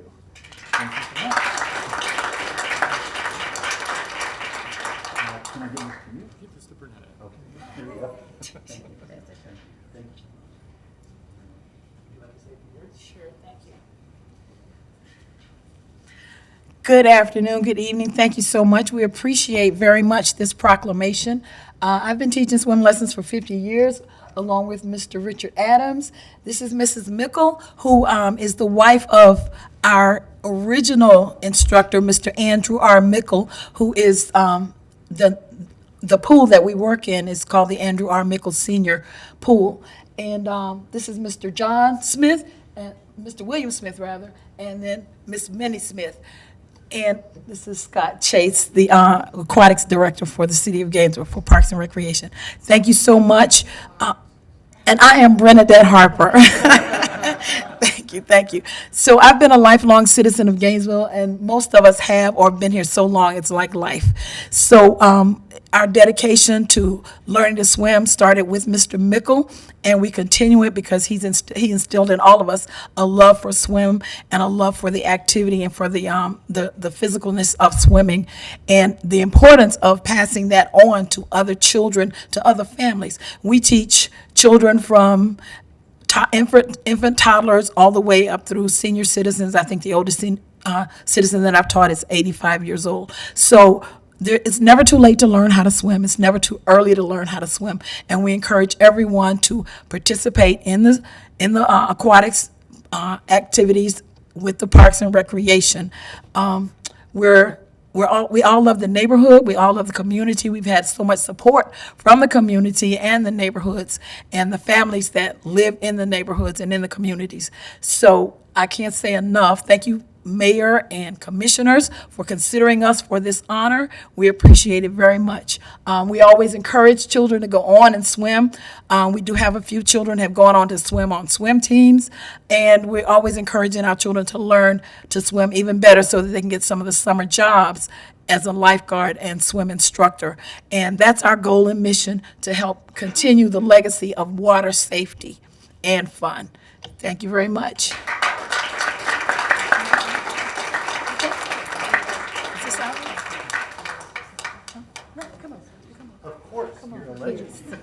Please. And take your mask down. Commissioner Poe and all of the commissioners, on behalf of the family, the Mickle family, I could not be any prouder today, and I know my husband's looking down smiling, because it was his goal, it was his aim, beginning in the backyard, 30 years teaching swimming, teaching kids to learn how to swim. His goal was to make Alachua County safe and teaching our kids how to swim. We do thank you, and we appreciate all of your efforts and all of you do to keep the Mickle Pool up and running. We thank you so much.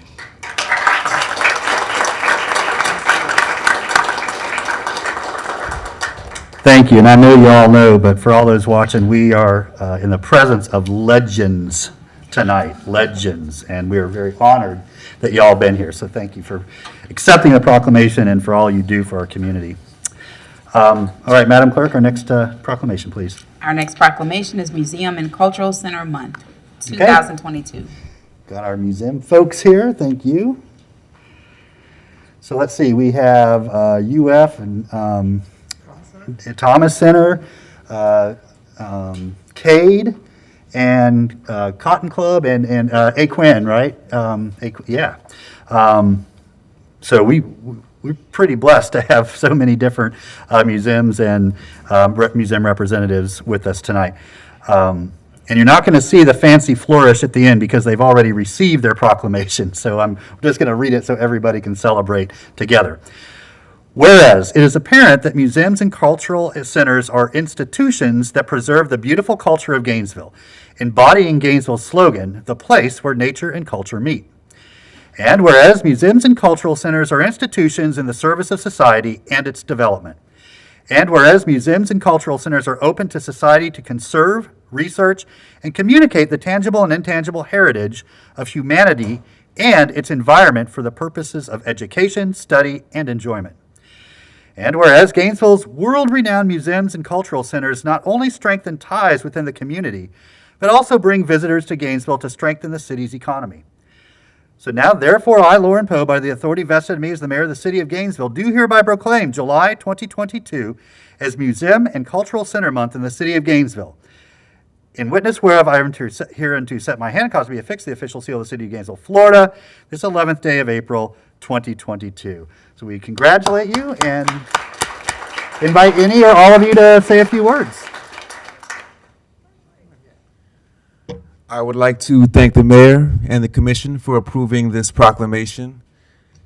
And this proclamation is really spearheaded by the idea of collaboration among our museums and cultural centers here. They're all world-class, led by wonderful people that are compassionate about learning and sharing the culture and the rich history of our area. I'm new to Gainesville. I'm really enjoying being here and discovering what's new here and collaborating with these organizations. Come to the museums. They're free gifts for everyone. Participate in Museum Month. And thank you. My name is Leslie Walker. I'm the Outreach and Partnerships Manager at the Cade Museum. Thank you.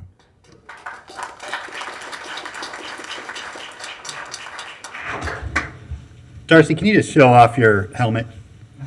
Way out. Yeah. Just. Well, sure. I'm Darcy McMahon. I'm from the Florida Museum of Natural History. I also thank you, and thank you for appreciating my helmet. And it kind of matches, right? It matches pretty much every outfit you probably have. I love it. I love it. Thank you all. Appreciate you being here. Thanks for all that you do. Before you leave, Commissioner Duncan Walker, because she has her love for museums. Absolutely. And actually, what I wanted to say was I was excited to hear all of these proclamations tonight because each one of them are very near and dear to my heart, some very personal affinities for every single thing that we showed love for tonight. Parks, Recreation, and Culture. The Parks, Recreation, and Cultural Affairs Department gave me my very first job many, many years ago under Miss Juanita Hamilton, and so I will always have a love for that. When I came back home, back in 2014, the idea of taking the leadership of the A. Quinn Jones Museum, which at that time was just about to open, was presented to me. I was fortunate enough to enter my hat into that pool of folks and got the job and had an amazing, amazing experience working there. And now Ms. Carol Velasquez Richardson is leading that organization and doing an amazing job, I might say.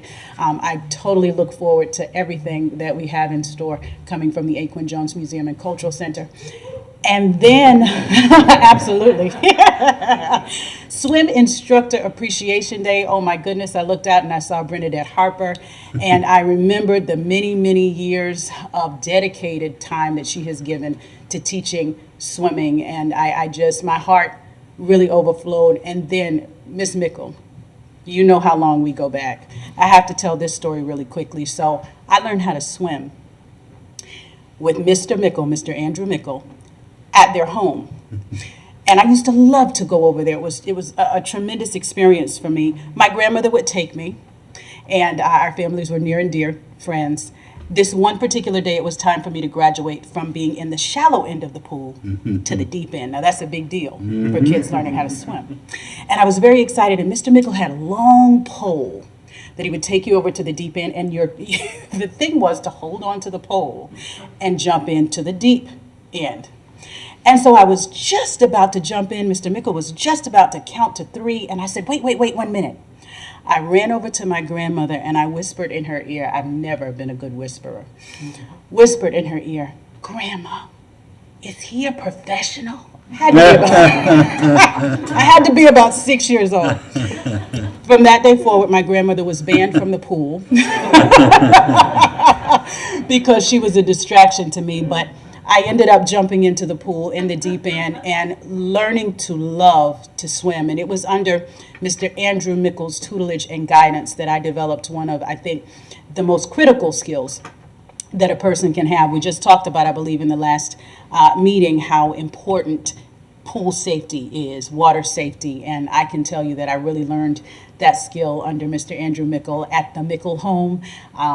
Very near and dear friends of ours, and I'll never forget that. Thank you so much, Mrs. Mickle, in memory of Mr. Andrew Mickle.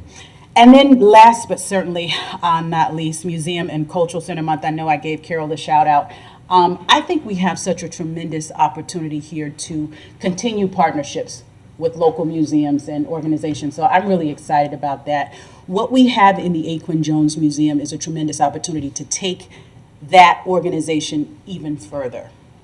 It is a wonderful house with some things in it that we can take the next step with, making it officially a museum. And so Carol and I have been in conversations, Russell and I have been in conversations about what that might look like well before I came to the commission. And now that we're here, I certainly hope that through the city manager, we can work towards making that happen. Already wonderful work is happening there. And I just want to celebrate you guys, tip my hat to you, and I say I look forward to the wonderful work that is sure to continue. Thank you all. Thank you. And I just want to, one more plug or shout out. All of your facilities are well air conditioned, correct? So just a shout out to all the parents out there that are looking for something to do midday after you hit the pool.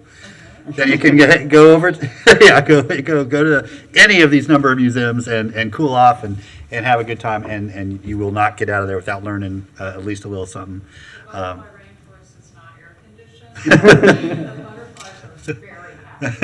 Yeah.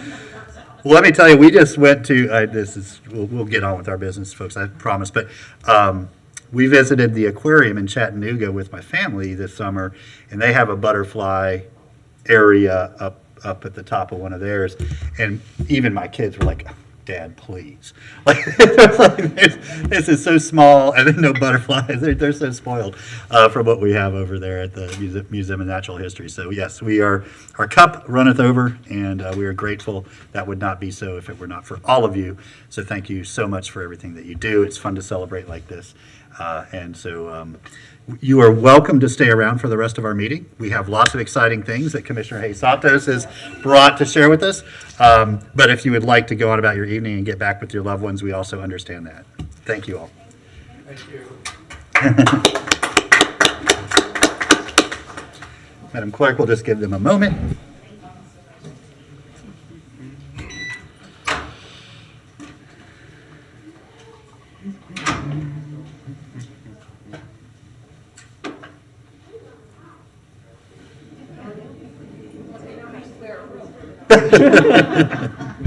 Good at that.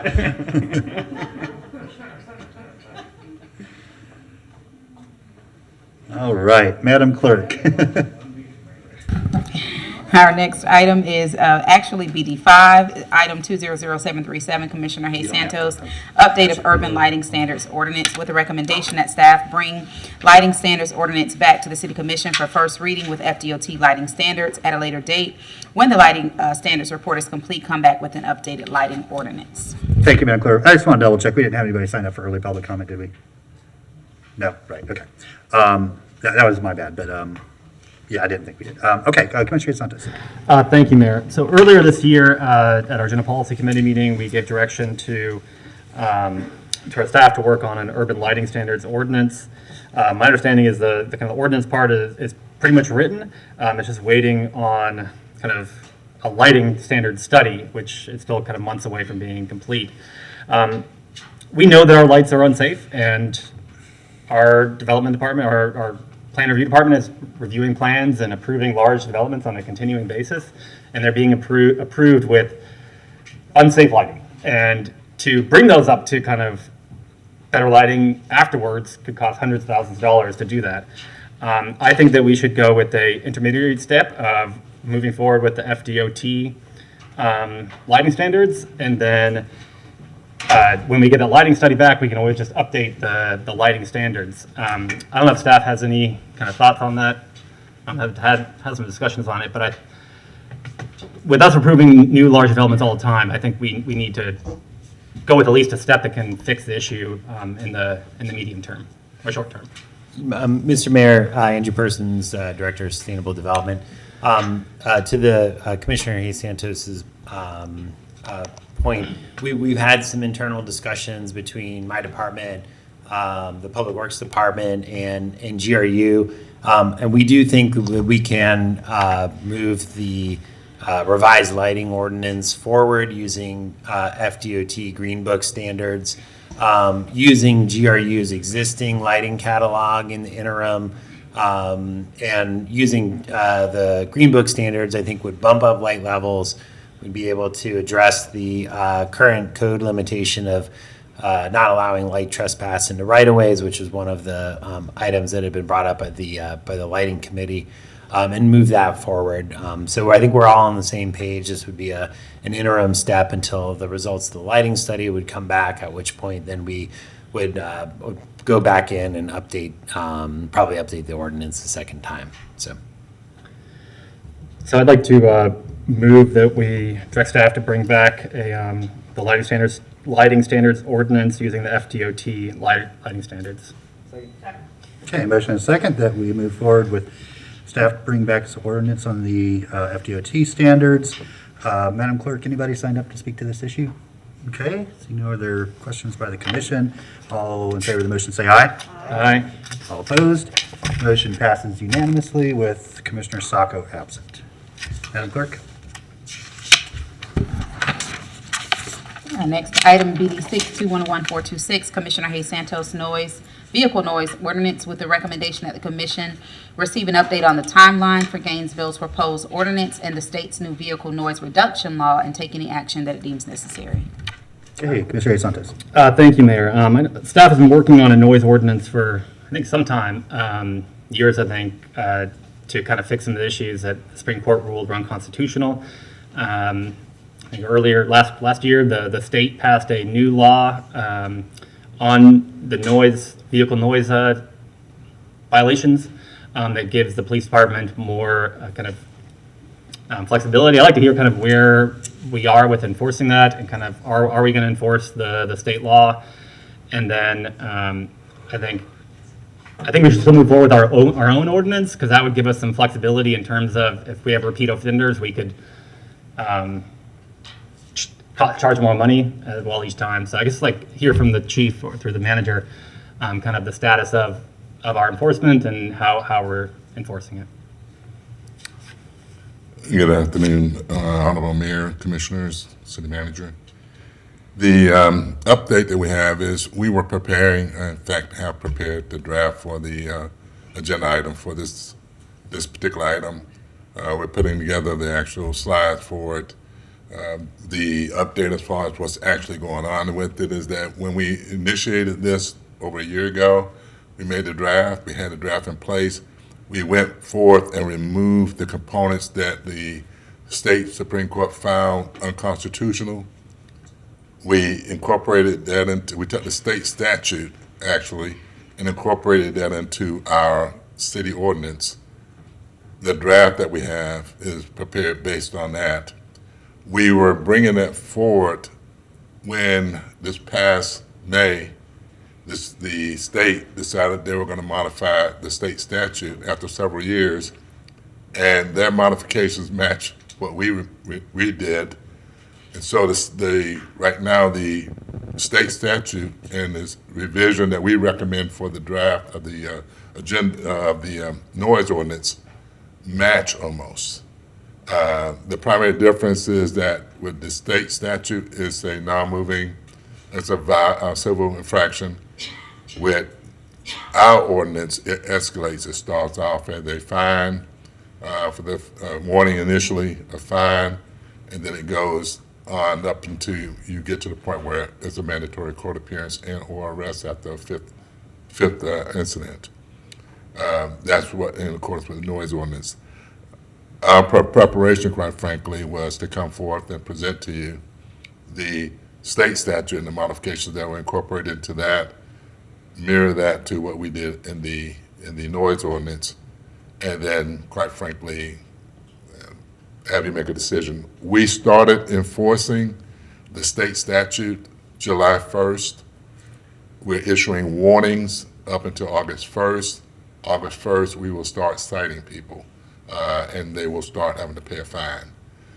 So we've already noticed, and talking to some of my staff, we've already noticed that there's been a reduction in the amount of loud cross stereos, but I'm sure that's going to continue until we actually start issuing citations.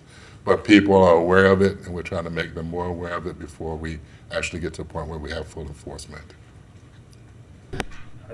Thank you. And I guess one question, I mean, with the car stereos seem, you're going with that, but there's a lot of modification of exhaust systems that are also noise makers. And in the state law, it does talk about modifications to your car to create more noise. Yes, we had some conversation with legal about that. We thought that modification might include exhaust systems. The legal department did some research and came back and did not believe that it would apply to muffler systems. There is a state statute 316-272 which speaks to modifications of mufflers and exhaust systems. It requires a certain decibel, which means that we're going to have to measure that. That's as much information that I have about it. I don't know if Mr. Nee has anything to add to that or not. Nothing to add. I know that Police Legal Advisor, Mr. Mayor Lee Libby, did a memo to that effect and laid it all out, and I think that covers everything basically. And I guess one other question on the, if we had our own ordinance, could we add the exhaust systems, the modification exhaust systems to that ordinance? Yes. Okay. So I think that we should move forward with our ordinance and have it come back for first reading so that we can add those exhaust systems, which are, the sound goes further than the car stereos, to be honest, up and down the roads. We can incorporate that into the draft that we prepared and run it through legal, make sure they're okay with it, and bring that back to you at the presentation. So I guess I would move that we ask staff to bring back the noise ordinance for first reading, which would also include the exhaust systems too.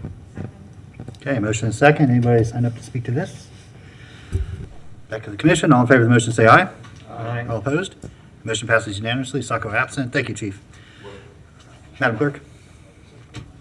Our next item is BD7, Commissioner Hayes Santos clearboarding ordinance with a recommendation that the commission give direction to staff to come back with a revised ordinance on first reading that all buildings that are boarded up must use clearboarding. Commissioner. Thank you, Mayor. So last year, we passed an ordinance that, I don't know if the commission is familiar with clearboarding. Clearboarding, I don't know, actually, probably staff could do a better job of explaining what clearboarding is and how it. Is there a photo to see? In the backup, actually, there's presentations from before in the. Thank you, Mr. Mayor. Clearboarding is basically lucite or like polycarbonate plexiglass that would replace traditional plywood to cover up openings on dangerous buildings. So it allows for the visible. You can still see the building basically. So when you see a clear boarded building, a lot of times you can't even tell it's abandoned because it looks just like a normal window. I thought the intent of the ordinance was for us to cover all buildings. I think what was in the ordinance was just dangerous buildings, but that is dangerous buildings are something that we deem and they're supposed to be torn down as soon as possible. There's a lot of abandoned buildings. There's other buildings that are not considered dangerous, but are still a major blight on the neighborhoods. and this would help make them look better. I know staff, you kind of had some suggestions on the changes to the ordinance as well. Maybe removing the dangerous buildings and just switching it to everything but those kind of? Yeah, Mr. Mayor, I think part of the challenge with the way that the ordinance is currently in code is it applies, the clearboarding requirement applies to dangerous buildings. And so in order to get to be determined to be a dangerous building, there already has to be some major issue with the building. Either the roof system has been compromised, or there's some structural issue. Dangerous buildings are intended to, by code, either be improved and remedied or torn down within 6 months. So oftentimes what we find is the actual clearboarding material, in order to actually clearboard a dangerous buildings, and sometimes can be more expensive than just demolishing the building itself. And so and I also wanted to say that, so we have an existing clearboarding contract with my code enforcement department. We currently have about $3,200 in that fund, which is insufficient for covering the amount of dangerous buildings that we have on our dangerous buildings list, when you factor in all the different openings. So one suggestion would be potentially to allow for revise the ordinance to allow for dangerous buildings to have the plywood, which is going to be more cost effective, and then apply that to another section of code which covers temporary board and seals for non-dangerous buildings where we don't have the same sort of property maintenance issues. So I'd like to move in the direction that Mr. Persons just said, that we change the ordinance to remove the dangerous buildings to have to be clearboarded, but other temporary boardings would have to use clearboarding instead of plywood. But there are exceptions in the ordinance for weather and other temporary things. There are, you're right, for emergency declarations, things. So I would move that. Okay, motion is second. Anybody signed up to speak to this item, Madam Clerk? Any other questions from the commission? I just have one more. And I guess one other thing, if staff has other changes that they think might be good to, I know you mentioned timelines, other things like that, to bring those back in the ordinance as well, if there are other changes in that section. I think if the direction of the commission is to move the clearboarding requirement out of the dangerous buildings section and to the general building section of code, I don't think it's much of an issue because then I think the intent is to get the buildings repaired or torn down when they're on that list. Thank you. Commissioner Duncan Walker. Thank you, Mr. Mayor. I just had a question, Commissioner Hayes Santos, in terms of the clear board itself. I've never seen it. I don't know what it looks like. How much does it cost? Is it something that is easy for property owners to acquire in terms of pricing? What's the difference between that and plywood and what's the difference in price? So it is more expensive than plywood, is my understanding. It is available at hardware stores to purchase. The main thing is we have abandoned buildings that stay for years and years, decades, plywooded up, and they I think are a very big blight on the neighborhood. The clear boarding ones, you can't tell that it's boarded up. It's completely clear, and there's actually, I think in the present, but you can't tell when you look through the window if it's boarded up or not. I don't know if staff has. Did you have the price? Did you have the price difference? It's I think we did an estimate. I want to say it's roughly about 5 times the cost of a plywood material. Another challenge is that we can't reuse it because they're fitted to the size of the opening of the structure. A window or a door. So it's been another sort of challenge with can't sort of just pull it off of one and put it onto another because they're different sizes. Yeah. Honestly, I totally understand where you're coming from, Commissioner Hayes Santos. I want to be careful with this because what I don't want to do is create something that is going to be cost prohibitive or harmful to people who own these properties or these buildings. You know what I'm saying? There are oftentimes reasons why buildings have been abandoned or why they are boarded up in the first place. And I think we really need to give some serious consideration to making sure that we're not doing something that's going to be burdensome. I am troubled to hear that clear board costs 5 times the amount of plywood. Is there something else that can be done that is a little less expensive and that it can't be reused? Those are just a couple of my concerns right off the top. I'll stop my comments there, but those are some concerns of mine. Sure. I want us to find a way to make sure that we're able to accommodate those individuals with these properties without doing something that's going to be kind of costly for them.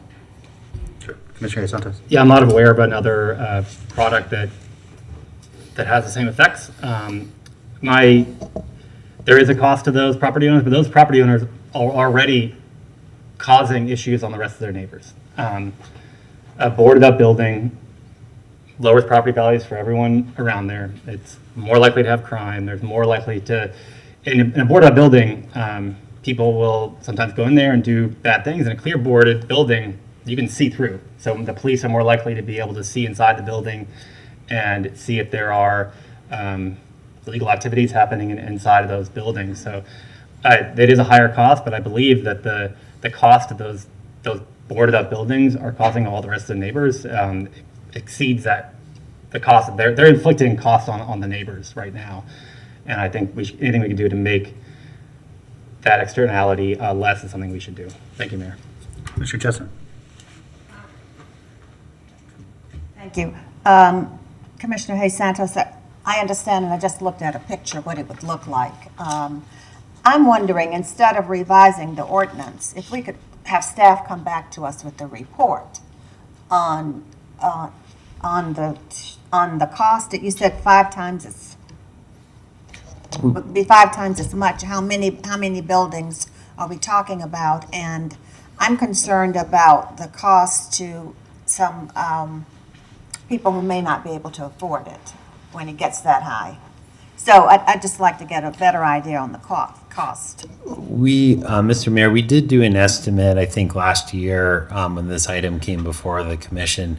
We have, and I'm looking at Mr. Backhouse to nod, or I think we have roughly about 54 dangerous buildings that that are currently boarded. We did an estimate, I think it was about 331 openings. That would need to be clear boarded under the ordinance, and that's roughly about $90,000 that we had provided in terms of potential budget amendment for our clear board and seal contract. It is more expensive. I think if the commission does change the requirement and move that off of dangerous buildings onto just sort of general buildings, that may ameliorate some of the concern. I will say a lot of the dangerous buildings on the list, they do tend to be heirs properties where we already have trouble contacting a responsive owner. So it is a little bit, we did contact all of those properties after the ordinance passed.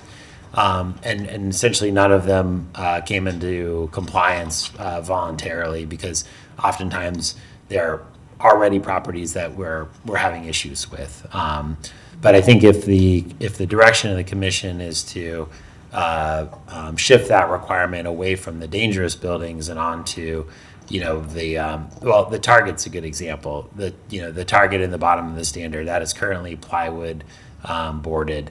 Obviously, the Target can afford clear boarding their frontage, but that would be an example. That's not a dangerous building, so it wouldn't be subject to the existing ordinance, because again, it only applies to dangerous buildings that have been declared dangerous by the city. Okay.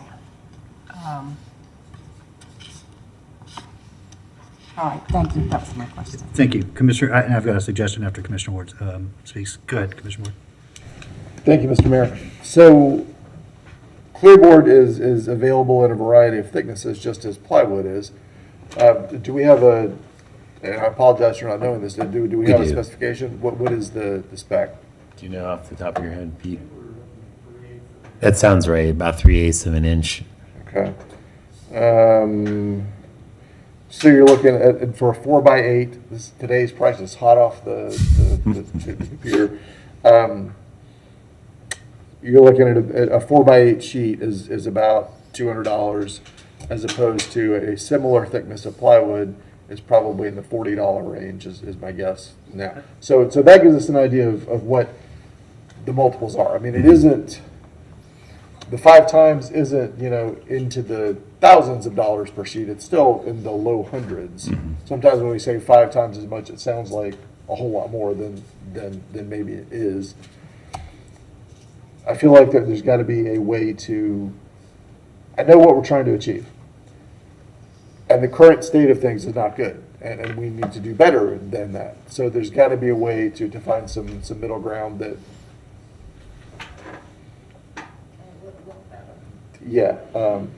there's got to be a way to get this done, I guess, is my point. But I wanted to figure out exactly what kind of cost we're talking about. So you're talking about $200 for a 4x8 sheet. Right, that would be basically for one opening. Yeah. Right. Yeah. Okay. Thank you. Okay, thank you. The suggestion is to ask staff to bring back an ordinance. There's clearly a lot of questions. So I think we can keep this moving forward. Between now and when the ordinance comes back, we can sit down with staff individually and sort of go through, what our questions are and what the options might be. I'm even thinking with like a home, the real blight and the potential for danger comes from like the street view, or so if there's a couple windows or a door around back that really are closed off from the public, unless you went out of your way to see it, it's not as much of a problem. So I think we could come up with some language where if you can see it clearly from the street, it needs to be clear bordered. If not, that actually is what the existing ordinance it is has. okay. Yeah. So it's not the whole house. So Right. that gives me some comfort. But I think the Target's a great example that it would be so bad for our community if the Target was boarded up with plywood. I mean, something's going to go in there. That's what I'm saying. Like that, something's going to go in there. It's not always going to be vacant. Like someone will take that over. But in the meantime, you're driving down and it's just that's not good. Yeah, not at all. Yeah, I mean, I would like to keep this moving forward, but staff's heard a lot of good questions. There might be others as you sit down with them individually and talk it through. So I would just, encourage all of us to do that.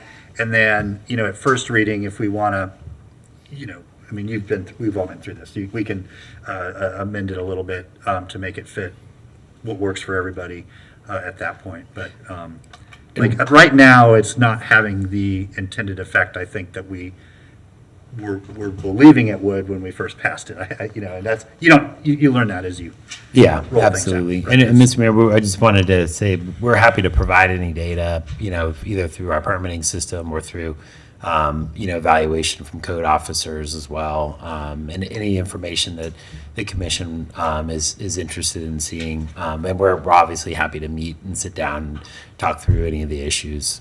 I think even a windshield tour, and then also going through some pictures of where this has been implemented in other places and the difference, and how many homes or people would be impacted, that kind of thing. Okay, there is a motion, right? So the motion is to ask staff to bring back the ordinance for first reading. In the meantime, we'll do a little bit more research and have some more discussion before it gets back to us. All in favor of the motion, say aye. Aye. All opposed? Motion passes unanimously. Sacco absent. All right, Madam Clerk. Our next item is BD 8211420, Commissioner Hayes Santos, protection of reproductive rights in Gainesville with recommendation That the commission direct staff to pass a resolution similar to Austin, Texas's GRACE Act, and direct staff to create a policy to allow city employees to have travel and medical expenses covered for abortions that are allowed locally. Commissioner. Thank you, Mayor. So as I'm sure most are aware, the Supreme Court decisions stripped away the constitutional right to an abortion, and the state of Florida, last year, 2 years ago, passed more restrictions, reducing the number of weeks.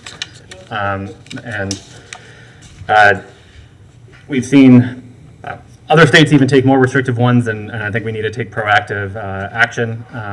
The Austin's GRACE Act would, similar to that, the other cities are considering as well, would restrict city funds from being used to investigate abortions and other kind of sharing that information with authorities who might be trying to use that information to go after people who may have had abortions.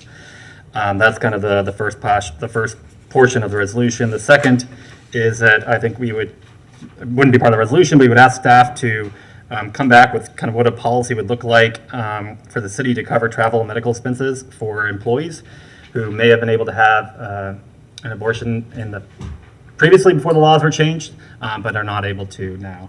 So I would move the recommendation that we ask direct staff to bring back a resolution similar to Austin, Texas GRACE Act, and that we also ask staff to bring back a policy for us to review that would allow city employees to have travel and medical expenses covered for abortions that are not allowed locally.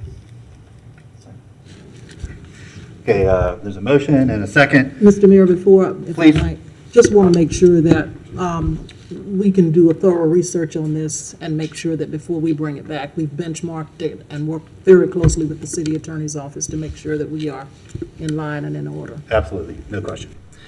Okay, anybody signed up to speak to this? All right, all in favor say it. Oh, go ahead, Mr. Neek. Just to clarify, Mr. Mayor, I assume, and I may be wrong, are we talking about a non-binding resolution?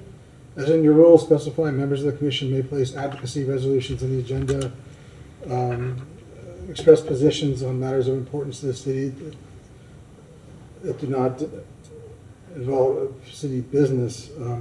The concerns I would have is that your budget process generally isn't so granular as you're going to be dictating spending within a department, as this would imply. The direction might undermine the charter authority of your city manager and the police chief under her if you're dictating priorities in law enforcement in terms of enforcing state laws that don't exist yet, so it's hard to say what it might be.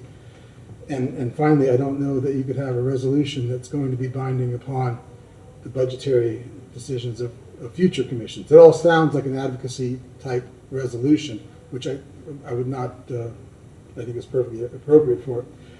And the last matter, the employee benefit for travel and expenses would certainly need to be negotiated at the very least. I guess that's what you were referring to. Mm-hmm. So I guess that's the clarification I would need is, are we talking about an advocacy resolution or an effort to try to make some sort of binding resolution given those difficulties that seem apparent? And to be fair, this hasn't gone through the policy process, so this is all sort of off the hip. Okay, Commissioner We'll look to Santos. do that as well. Thank you, yeah. Commissioner Santos. Thank you, Mayor. So I believe there should be a binding resolution. Future commissions can always change resolutions on how and what they spend their money on, but I think that advocacy resolution would mean nothing, and I think we should take real action. For the city employees, that's why I kind of come back with a draft policy, and then if the commission wants to move forward on starting negotiations with the unions, then we can do that, but just what would that look like as a policy? So yeah, thank you, Mayor. And I think between now and when the resolution comes back, Mr. Attorney, bring up some of those questions you had so they can be answered to the commission about, sort of when are we crossing a line that gets into, a charter officer's responsibilities, not the commission's responsibilities. I think that's important to answer, especially when this gets challenged, because it will. There are large budgets with organizations out there that will challenge these, so we got to make sure it's defensible. So we don't need to know that tonight. I mean, I think this is just to get this moving so we can get back to us and have that discussion. But we would like to be able to get answers to this. I think that's important. Oh, I'm sorry. Go ahead. No, that was why I made the statement that I made. It was vague in general, but that's kind of where I was headed. Yeah. So we'll expect y'all to work through that. Right. And then bring any concerns back to us, or, what the path forward looks like. Commissioner Chestnut? Mr. Mayor, I think the manager said what I was going to say, because she said she wanted to thoroughly examine a potential policy, Yeah. to be sure. And I'm wondering if the manager and attorney could look at other cities. This is Austin. I don't know if any other cities have enacted any policies or legislation. Would be helpful. They're sort of happening as we're meeting. Yes, So, yes. So Yeah. it'd be great to see some others. Yeah, as more and Some other more models. join. Absolutely. Thank you. Yeah, thank you. Commissioner Duncan Walker? Thank you, Mr. Mayor. Commissioner, thank you for bringing this forward. I did want to ask if there was any appetite on your behalf to bring this to GPC. Was there a particular reason why you kind of didn't want to take it there first? Good. I think this is something that we should do quickly because of the court case that recently there was kind of an injunction relief on the 24 weeks to 15 weeks. So I thought there was a more immediate need for our employees and for kind of what's happening in the state. The GPC can take months and months and months for something to happen, and I thought this was a kind of something that needed immediate attention by the commission. But if the commission wants to go a different direction, that's fine. I just think it needs to have more immediate action. Thank you, Mayor. Thank you very much for that. I do want to make sure that we, let me just first say that Attorney Nee brought up some very valid points that, I had not considered. Clearly, the difference between the binding and the non-binding resolutions are certainly something we need to make sure we're attentive to. And the fact that we're making decisions that will dictate the budget down the line are all things that are swirling around in my mind right now. And I do want to definitely make sure we give our city manager the opportunity to work through this very important matter that we want to codify and make policy. So I need more information, and I certainly am interested to hearing about what other places are doing and how they are addressing this, but I'm certainly grateful to have this put forward. Thank you very much. Thank you. Thank you all. I think everyone brought up some really good questions and good points. We'll allow city manager and city attorney to work with the rest of the charters on working through some of those unanswered questions. And, I think as soon as you feel like it's ready for the discussion back by the commission, we'll get it back on an agenda, whether that be GPC or a regular city commission meeting. Okay, anybody signed up to speak to this? Okay, all in favor of the motion say aye. Aye. All opposed? Motion passes unanimously. Sacco absent. Madam Clerk, next. Next, we have the first reading of ordinance 211143, quasi-judicial plan development amendment to the Shops at Pinewood Plan Development. An ordinance of the City of Gainesville, Florida, amending ordinance number 050487, commonly known as the Shops at Pinewood Plan Development, located on the southwest corner of US 441 and Northwest 23rd Terrace, to allow for a mini warehouse self-storage facility as a use within the plan development, as well as providing applicable maximum building area and parking regulations is more specifically described in this ordinance, providing directions to the city manager, providing a severability clause, a repealing clause, and immediate effective date. Mr. Simmons, welcome. Thank you, Mr. Mayor, Commissioners. Jason Simmons, Department of Sustainable Development. So the petition before you tonight is a request to amend an existing PD to add a use that's currently not an allowed use within that PD. The PD is the Shops at Pinewood. It's located on the southwest corner of basically US 441 and Northwest 23rd Terrace. The pictures on the right indicate some of the things that are within the PD, including the Gainesville Carpets Plus color tile store. This area here is the approximate location of a retail use that's proposed to go in there. And then the picture below is the approximate location of a proposed self-storage facility on Northwest 23rd Terrace.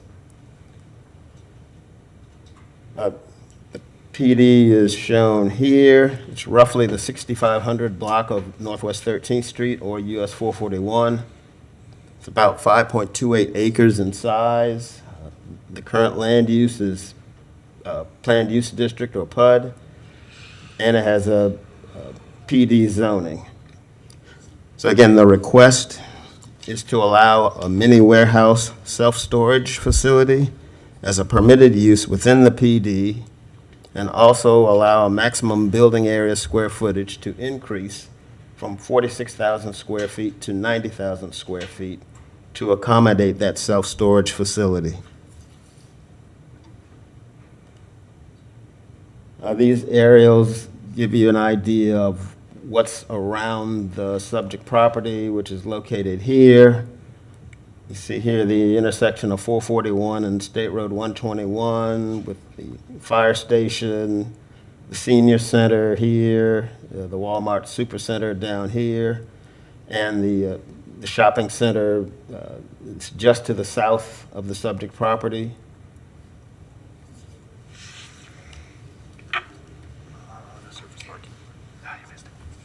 Again, the request is to amend the existing ordinance 050487 to allow the mini warehouse self-storage facility as a permitted use, and also increase the square footage from 46,000 square feet to 90,000 square feet to accommodate that facility.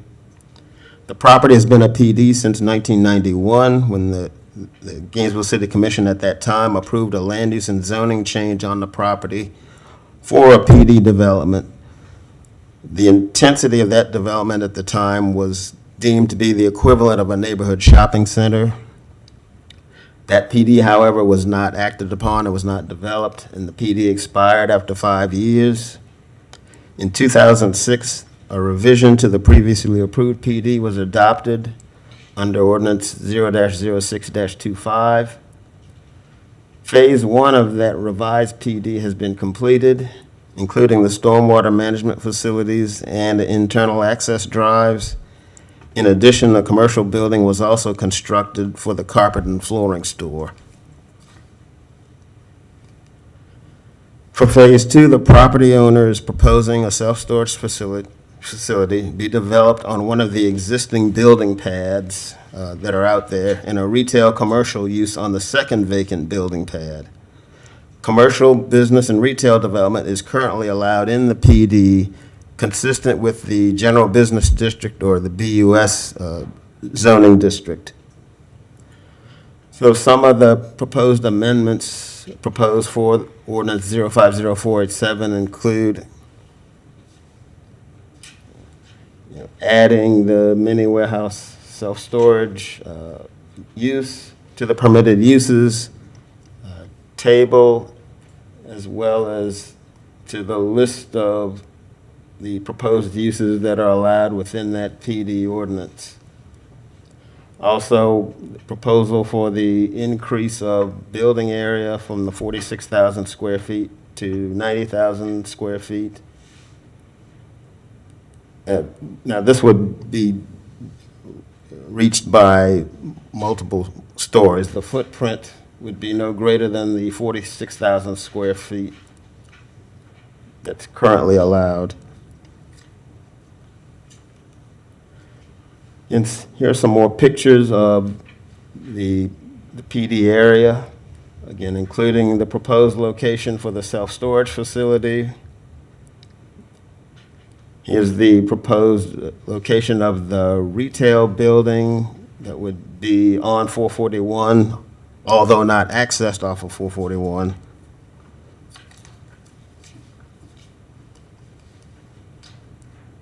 This is just a shot of a site plan. I'm sure there'll be changes as comments of the development plan go forward, but this is showing the location of the proposed self-storage facility and the location of the proposed retail building. The Gainesville Carpet Store location is here. This is 441 to the east, and this is 26th Terrace on this side, 23rd Terrace.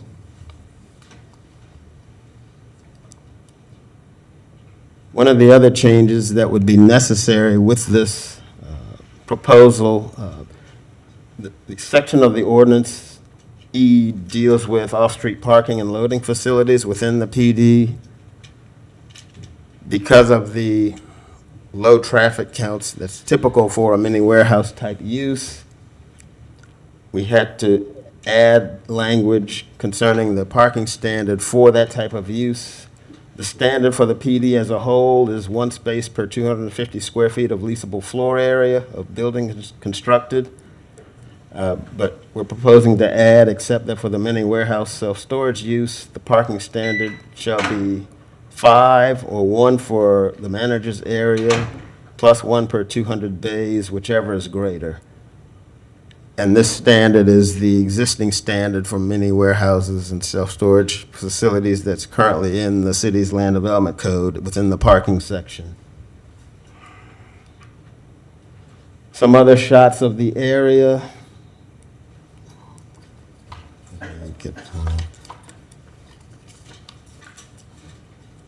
Again, this is looking east on 23rd Terrace. You see the existing bus stop here.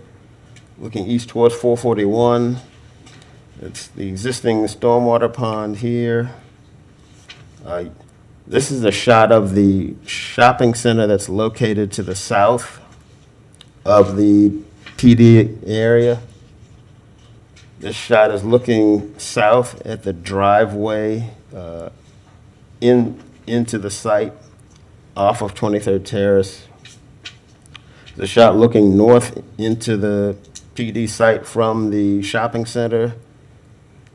And this is looking northwest at the shopping center stormwater pond, the subject property, and adjacent multifamily development to the west.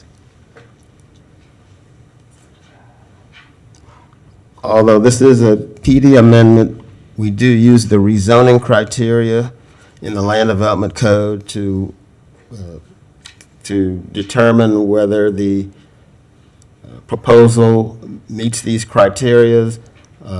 This is discussed in your backup in the staff report. The goals, objectives, and policies of the comprehensive plan are being met by the proposal. And we also look at review criteria for plan development applications that are listed here and also discussed further within the staff report.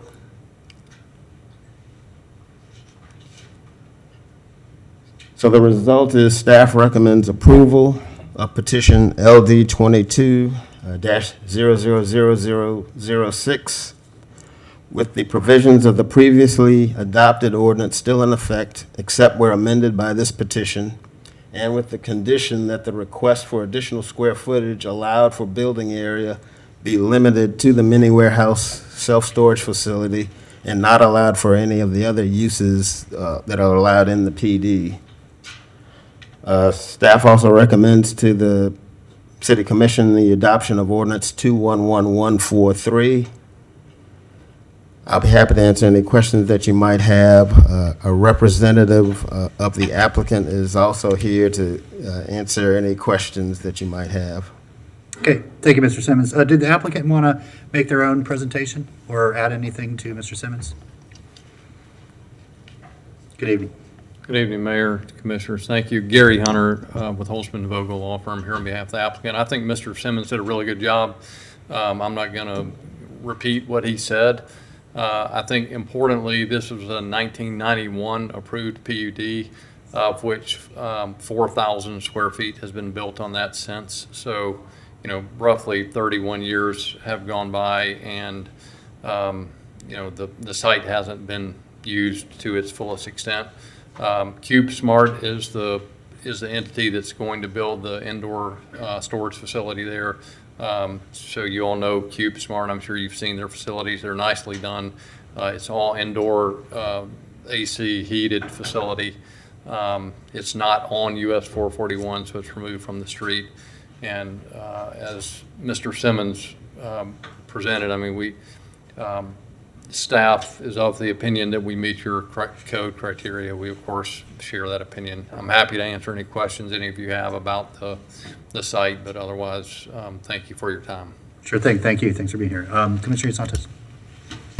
Thank you, Mayor. So I have concerns with going forward with a PD. I think we should change it to a more pedestrian-friendly zoning category, like a transit zoning with a lot of the same uses, but just would be more pedestrian-friendly. These are the chances we get to make our city less car-centric.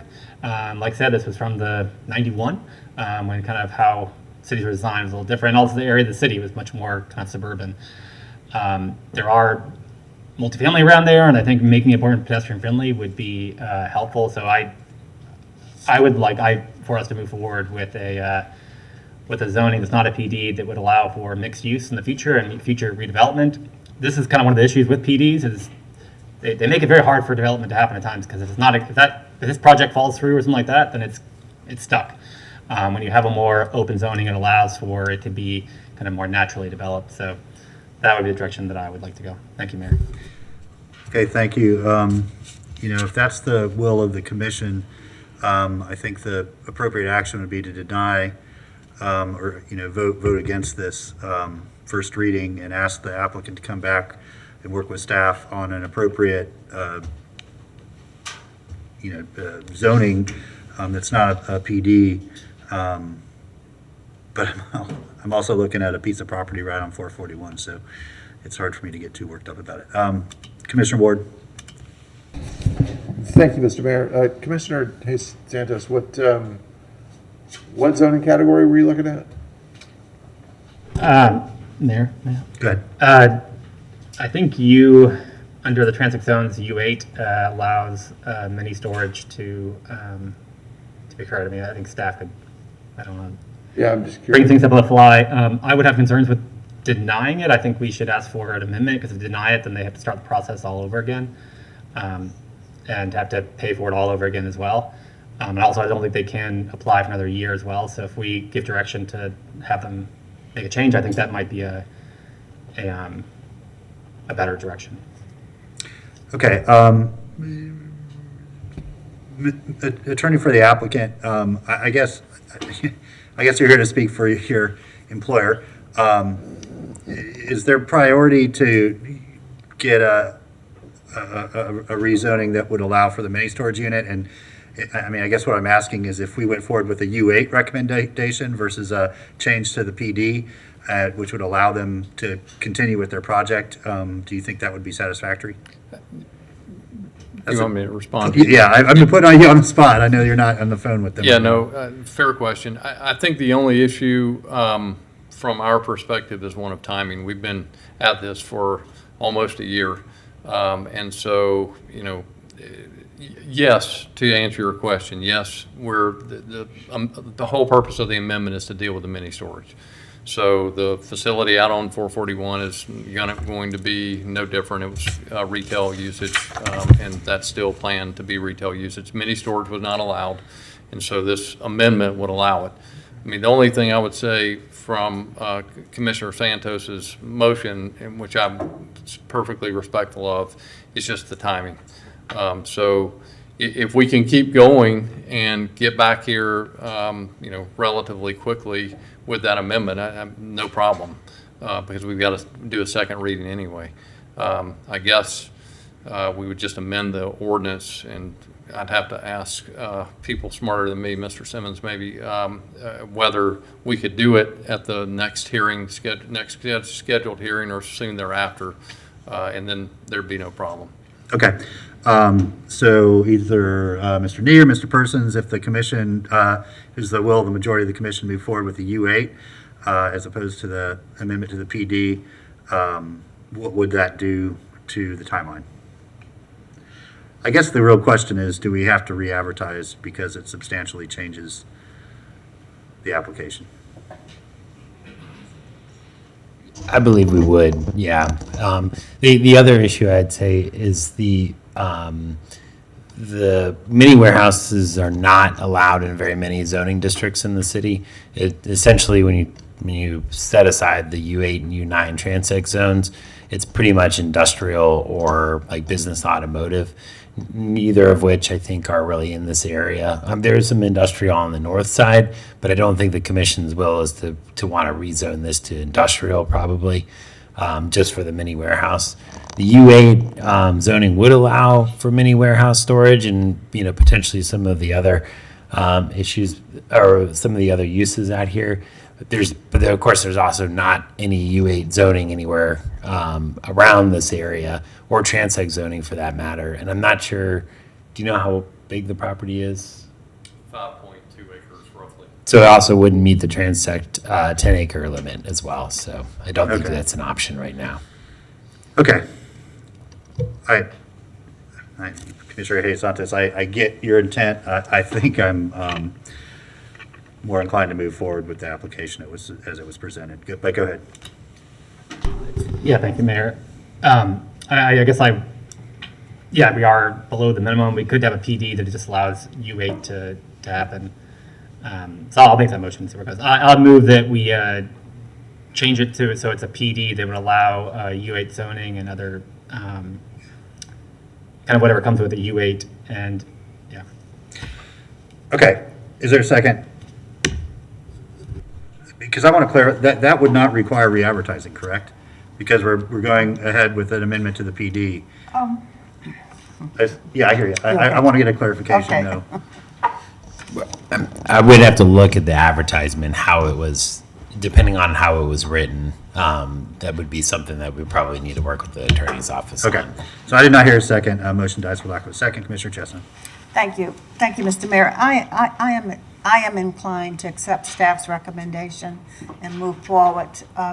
Can I place another motion? You can. That one never made it. Thank you. Thank you. All right. I move that we approve staff's recommended approval of petition LD 22000006 with the provisions of the previously adopted ordinance still in effect, except where amended by this petition, and with the condition that the request for additional square footage allowed for building area be limited to the mini warehouse self-storage facility and not allowed for any of the other uses in the PD. Okay, is there a second? Okay, motion and second that we adopt ordinance 211143 on first reading by title only, along with the associated petition. Any other members of the public signed up to speak to this? Okay, not seeing any other commissioners. This is roll call vote. Commissioner Chestnut? Aye. Commissioner Hayes Santos? No. Commissioner Sacco is absent. Commissioner Ariola is absent. Commissioner Ward? Aye. Commissioner Duncan Walker? Aye. And Mayor Poe. Aye, that motion passes 4-1 with Hayes Santos in dissent and Ariola and Sacco absent. All right, we're on to commission comment. Mr. Nee, at our GPC meeting, you said you'd come back with an update. Forgive me if I have the number wrong. I think it's Senate Bill 168, but nonetheless, if I got the number wrong, but we've been asked to join in an amicus brief. And so you were going to give us a sort of update on the, where things stood, and then we can decide if we want to ask you to join in that brief. But we haven't seen anything yet hard from anyone asking us to join, nor anything prepared, nor even, I have not even seen a request for it. I had a request from one commissioner just to look at the status of the current litigation, and my understanding is that the plaintiffs challenging the Senate. Can you back up, because people are listening at home and have no idea what you're talking about? Yeah, we're talking about, I think, the Senate Bill 168, which was the sanctuary city restrictions that were challenged by a group of public interest groups along with the city of South Miami. In challenging that law, they were successful in federal court in South Florida. The state is appealing that now, and it's before the 11th Circuit. Brief has been filed, I think, by the appellant, but not yet by the appellee, City of South Miami, and the other parties. I heard by way of a commissioner that there is interest in the city joining into an amicus brief. Normally, we wouldn't do that without obviously seeing the brief and knowing who the parties were and what specific issues they'd want us to join in on. So I have no update as to that whatsoever. Has there been contact from anyone? Yeah, I mean, I have been in contact, and the group looking to gather support is looking for cities or counties that have done any one of the following. 1, oppose SB 168 before it passed. 2, have had or want sanctuary policies. 3, have had or want to be an immigrant welcome city or county. That is definitely us. 4, do not want to comply with detainers or enter into 287G agreements with ICE. That is something we did discuss previously, but then the sheriff took a pretty strong stance that she was not going to comply, and so it sort of was, and that's a jail thing anyway, so that didn't really involve us. Or 5, have tried to build a relationship with their immigrant community and worry ICE involvement will endanger those efforts, and I would say that also we fall into that category. And as I recall, in 2019, we entered into a very strong, I think, resolution reaffirming our existence as a welcoming city, standing for many of those virtues that you mentioned. At the time also, and again, forgive me for not having more detail, we don't have a jail, we don't have a healthcare provider as you would normally expect being implicated in cases where you're talking about referrals to immigration authorities. It wasn't as applicable to us as it would have been, say, to the county, and you're right, the county was a very consistent viewpoint with us as well. I think, as I recall, at the time, we couldn't find any issues in which the restrictions truly applied to us such that we would justify having standing in the matter. But that was the reason to have, I think, a strong resolution affirming our values as a welcoming city. Yeah. I don't know what's changed since then, and I don't know exactly the issues that are on appeal, and if any of them in particular offend. So let me just share the request, because I don't think we're being asked, or I'm certainly not asking to make a final determination tonight. They simply ask if we can get cities and counties to express interest. Santa Clara County can, of course, share the amicus brief with them before they officially sign on. So I think the only direction that we would seek tonight is to ask for Santa Clara County to share the brief that they either have prepared or are working on with us, and then answer any questions we might have about what that means. Yes, Mr. Mayor, you provide any contact information you have, I'll reach out to them tomorrow. Yes, I have a copy of the court's decision, and we'll certainly be able to report back, hopefully as soon as then as next week's GPC, if that's okay. That would be fantastic. And just to my colleagues, I know I don't need to convince any of you that all of our neighbors have value and all of our neighbors need protected. We put a tremendous amount of work rebuilding trust within our immigrant community after that trust was eroded. The Jenny project has added a lot of value to what we do as a city and how we interact with our immigrant neighbors. But that can erode very quickly. And so I think what this really is asking is that we continue to stand with our neighbors who were perhaps not born in this country but now live here.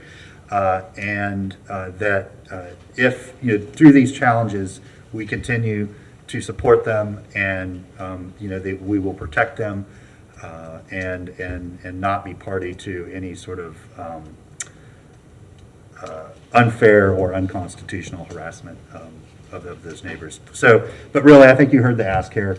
If the attorney can reach out and say that we are interested in learning more about what is in this amicus brief, so we can bring it back to the commission for our consideration. That's all that's happening at this point. So I cannot make a motion. Anybody? Okay. Motion is second to ask the attorney to follow up with folks in Santa Clara County and let them know that we're interested in finding more about that brief, and I'll get you some contact information. So the amicus efforts being led by Santa Clara County? That's my understanding. Okay, good. Yeah. Okay, anybody wish to speak to this? All in favor say aye. Aye. All opposed? That motion passes unanimously with Ariola and Sacco absent. Any other commission comment? All right, appreciate y'all. Have a great evening and a great weekend. We will see you soon. With that, we are adjourned.